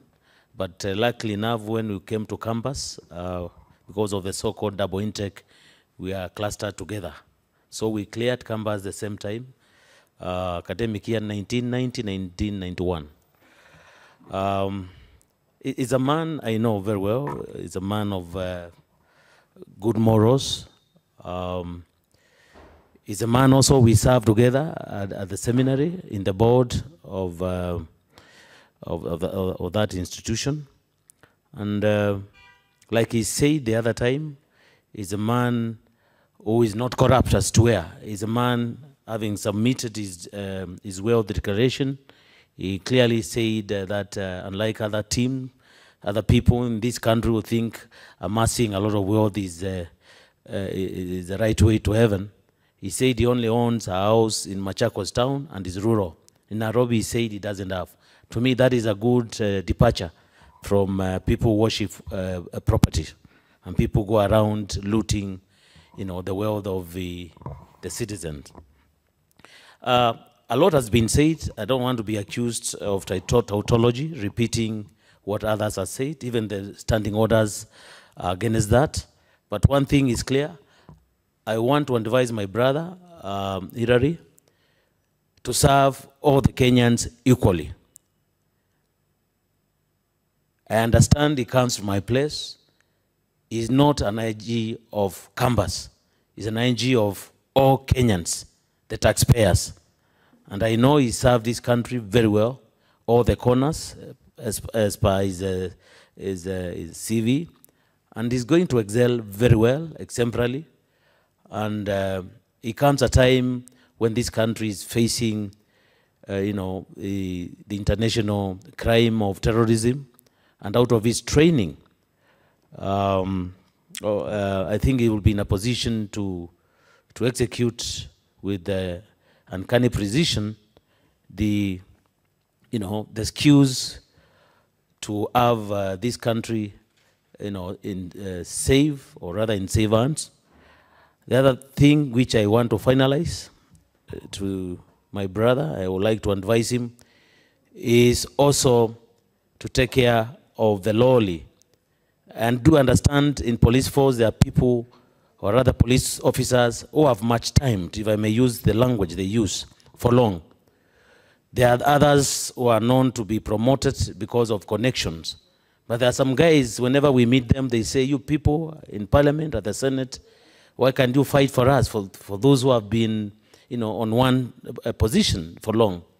So I would like him now to review all the files for those who have worked for this force diligently, honestly, for many years. And maybe recommend recommendation commensurate to the services they render to this country. I think I'm speaking volume to that. The other aspect which I need also to advise Mr. Irali Mutyambai is that his department should also work very well with the judiciary. Especially, we are aware, it is in public domain, Mr. Speaker, that people are caught in alcohol blow, most of the time on Fridays, night and Saturdays. Some of us have come, they have come to our offices where they are saying that the police are not respecting the decisions of the High Court. There was a decision given by Honorable Justice Teresa Madeka, where clearly it sort of pokes some hole on the provision which talks of,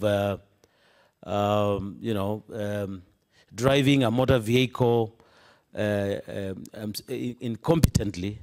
But now if you look at that decision, clearly it shows that that section may even want to be amended, so that so long as a person can prove that indeed he can drive a vehicle from point A, maybe from a place like, let's say, Nakuru to Nairobi, you cannot, charge that person with that offense.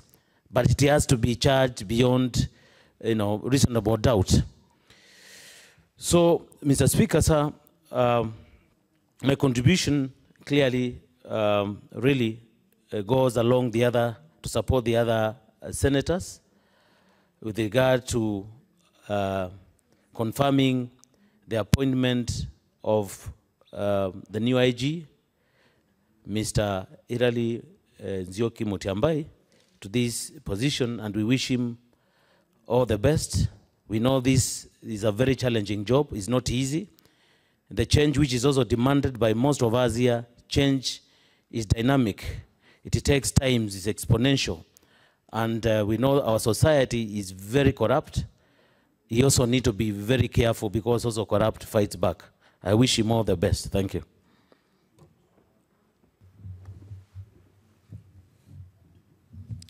Thank you very much. Now, is the mover here?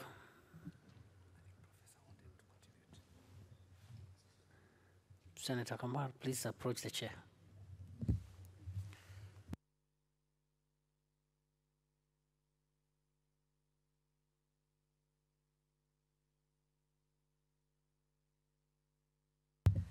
So I allow Senator Kamar to contribute to the debate. Senator Kamar.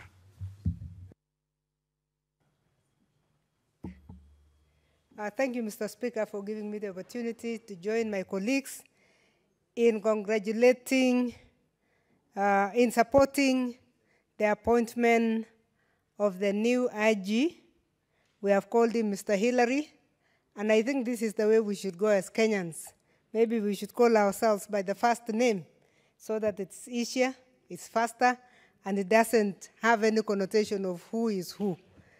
As we look through the report that was given by the committee, Mr. Speaker, it came out very clearly that although we do not know this man, most of us do not know this man, this is a man who has the same character as the outgoing Inspector General.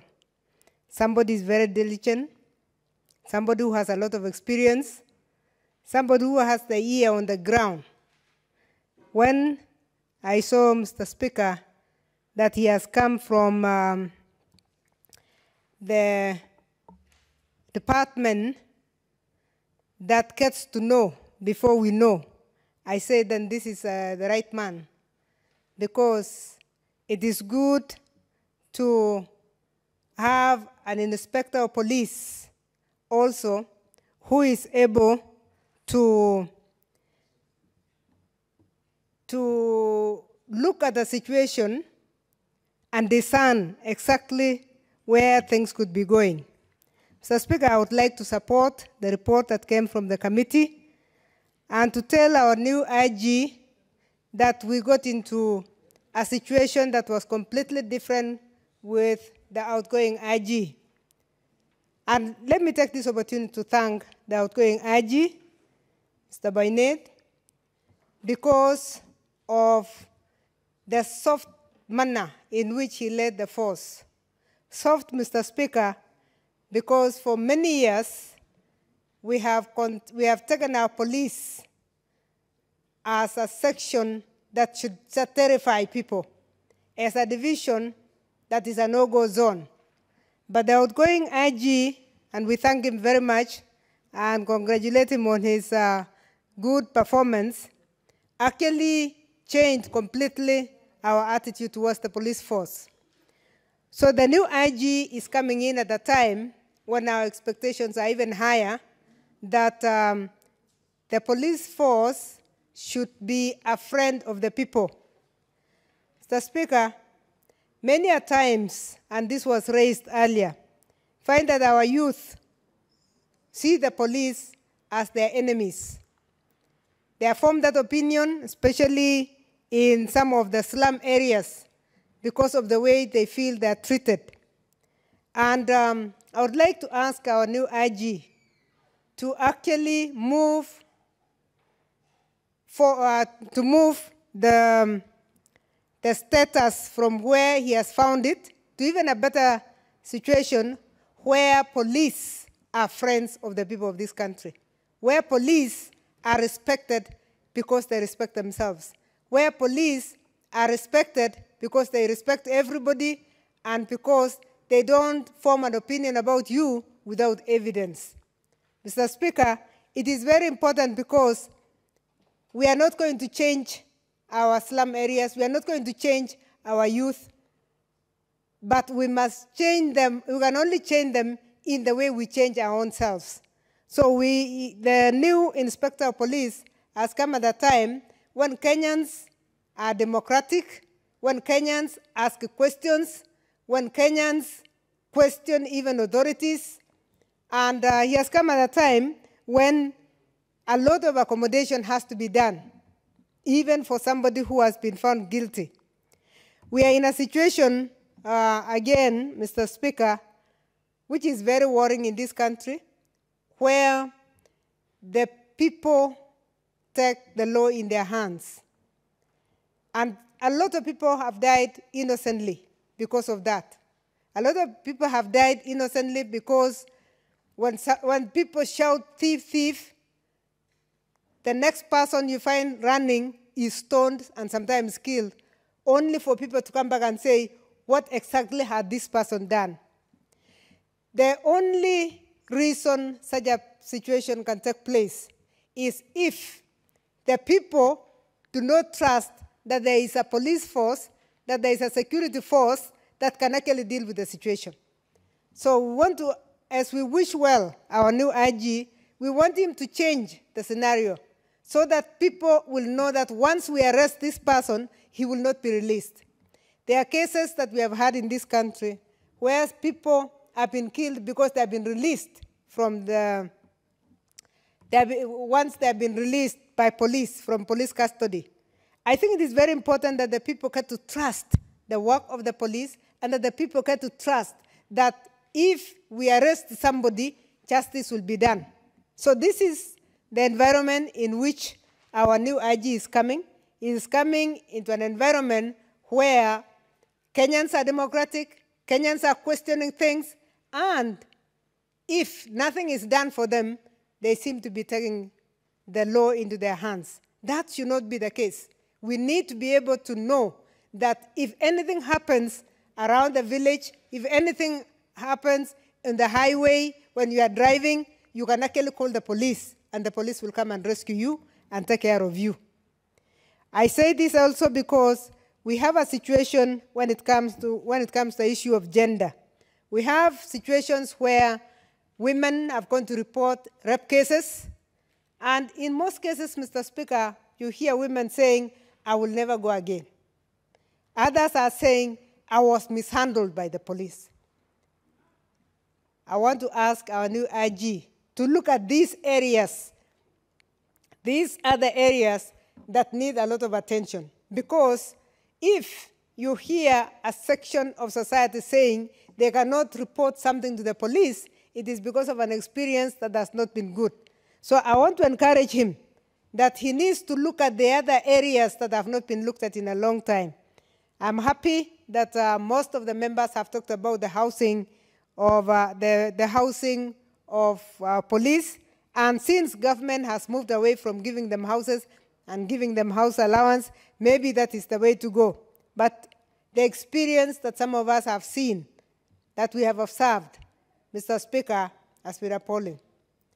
In Eldoret, in the prison sector, the police actually used to build their own houses, mud houses, and as your children grow, you build another hut for your own son. And I remember in the 10th Parliament, I came and raised this issue, that police have been left to fend for themselves.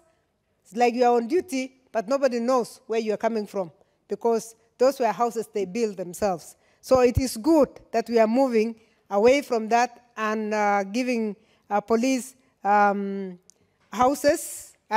allowance so that they can live amongst the people.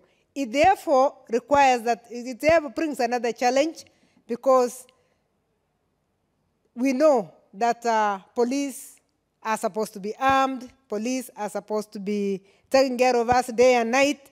And again, these are the things that when they come with other challenges, this IG has found himself in.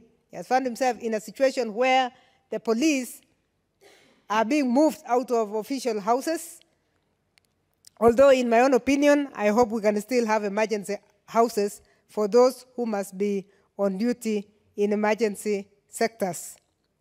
Mr. Speaker, I therefore agree that we need to look at the welfare of the police officers themselves. And again, he needs to move that further from where the outgoing IG did, because he has his job cut out, he has the challenges laid out there, and I believe that he can actually change. The situation even further. But we are very proud of the outgoing AG, and I want to thank Mr. Bainet very much for the very diligent manner with which he ran the force in his time, in a very quiet way, no noise, but very, very effective. And I believe that the new IG is going to do exactly the same. As we have said, as my colleagues have said earlier, these are people who are known. They come into the force, even as we are interviewing them, they're being questioned, and nobody had ever heard their names. And it looks like this is the way in which we can actually get people who have not made too much noise, because we know policemen are supposed to talk less and act more. So, Mr. Speaker, I really would like to support and wish him all the best. Thank you, Mr. Speaker. Thank you.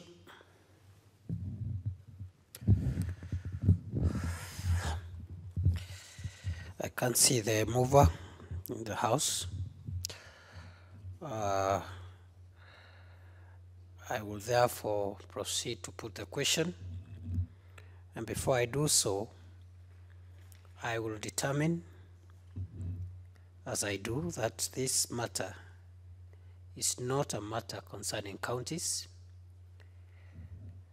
The Speaker of this House made a similar determination on a similar motion on 4th of March 2015, which regarded the approval of the nomination of Joseph Boynet for a similar position in 2015. Other senators will therefore continue. We will voice our vote in terms of yes or no.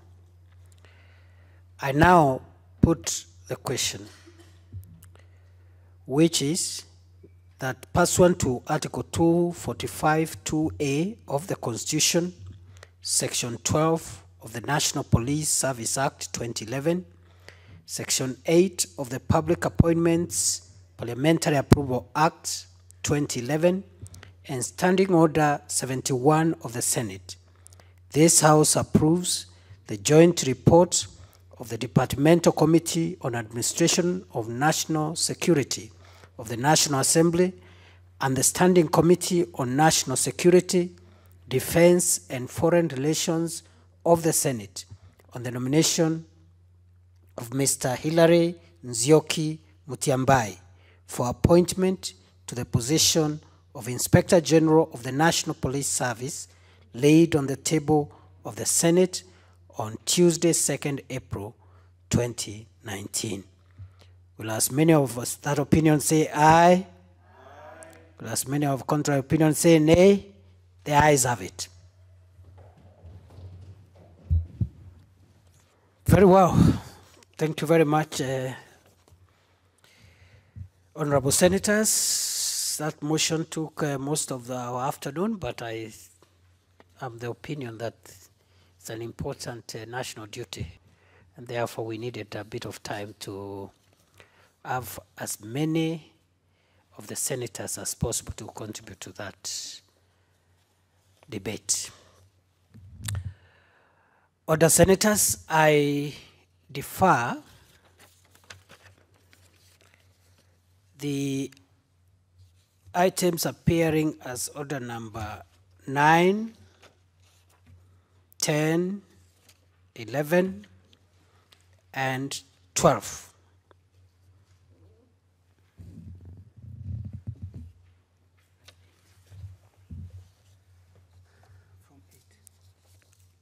Order, I'll repeat, I defer the items appearing in order number 8, order number 9, order number 10, order number 11, and order number 12. Next order.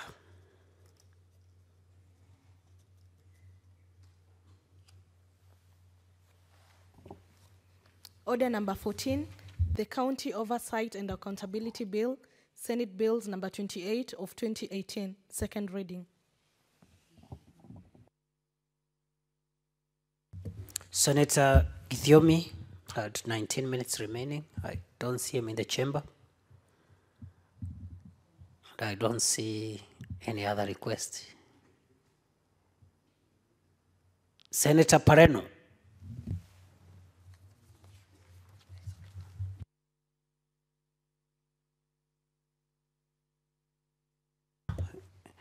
You have about 5 or so minutes, but you can start.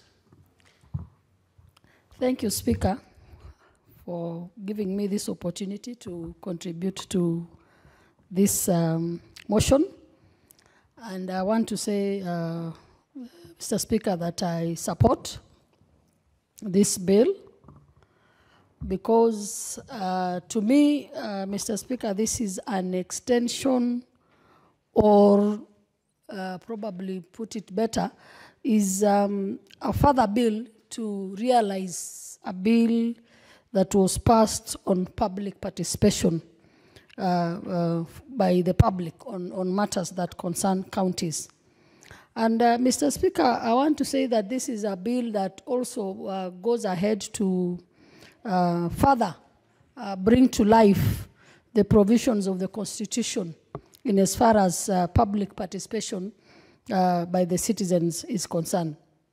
We all know that our constitution of 2010 came up to put the citizens at the center of every development that is undertaken, put the citizens at the center of every decision-making process, and to have them have a say in everything that we do in this country, Mr. Speaker. And I think the Constitution came up with this because of the history that we had had as a country.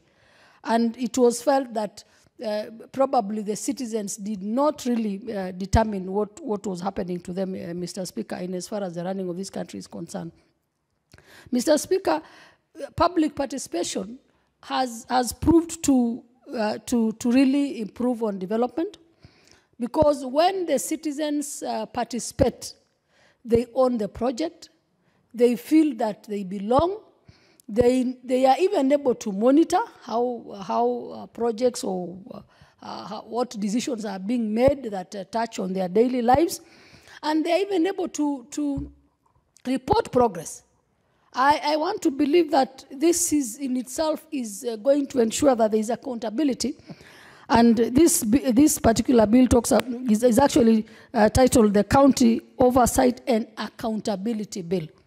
Because when the citizens participate, when they are given room to participate, when they are facilitated to participate, then people are bound to be accountable. Both those that are implementing and even the citizens themselves as they follow up on what we are doing. Mr. Speaker, so this is just another bill that brings and enforces or implements what the Constitution has provided for, and also to strengthen the public participation bill.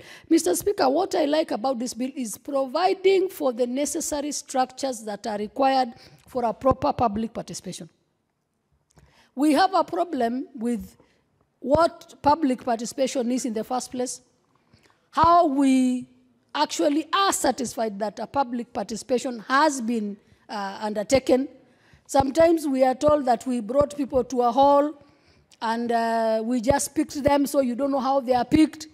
And instead of a kind of a public baraza, it is like a selected few who are coming to do public participation. So, Mr. Speaker, I want to say that bringing out the proper way of doing public participation, providing for the necessary structures that are required for a proper public participation, is actually going to act in the manner that the Constitution had provided for. Mr. Speaker, if going by what this bill is coming up with, we have heard that some public participation is done under trees in some of our counties. So this bill has come up to ensure that we have at least a hall for people to be able to sit in and make their submissions. And I go ahead to say that it's not just a hall, it is a hall with the necessary facilities. You can imagine telling people to come and sit under a tree to be able to meaningfully contribute to a budget, to meaningfully come and propose the projects that they want or they wish to have. And at the end of the day, you don't even have the necessary facilities like toilets. You don't have anywhere where they can even take water. They don't have anywhere where they are sitting under a tree. Surely that does not augur well. That does not lead to proper public participation. Some might even shy away from coming to give their views because they might not want to sit under those trees. It might even be a distance where they have to cover some long distances in some areas like the places where we come from, where a whole constituency starts from. Mr. Speaker, my constituency starts from here at the river and ends at Chulu Hills. So when you call for a public participation, even for a ward, it has to be properly arranged, and you need to even go an extra mile to facilitate people to come and give that public participation. Because when it is so big an area, mothers with children cannot even come and talk about what they think should happen in their wards. And I think providing for the necessary infrastructure for public participation will help us to to realize what was intended. And this bill comes a long way to ensure that this is done. And I really fully support it. And I think if we could, like we saw in the infrastructure budget, if our governors are providing 150 million for their residences, 300 million, 350 million for their residences, they can provide, surely they can provide a whole. Order. Order. Senator Jude Pareno, when debate on this motion resumes, you will have a balance of 14 minutes. Order, senators. Honorable senators, it is now 6:30 p.m., time to interrupt the business of the House. The Senate therefore stands adjourned until tomorrow, Wednesday, 3rd April 2019 at 2:30 p.m.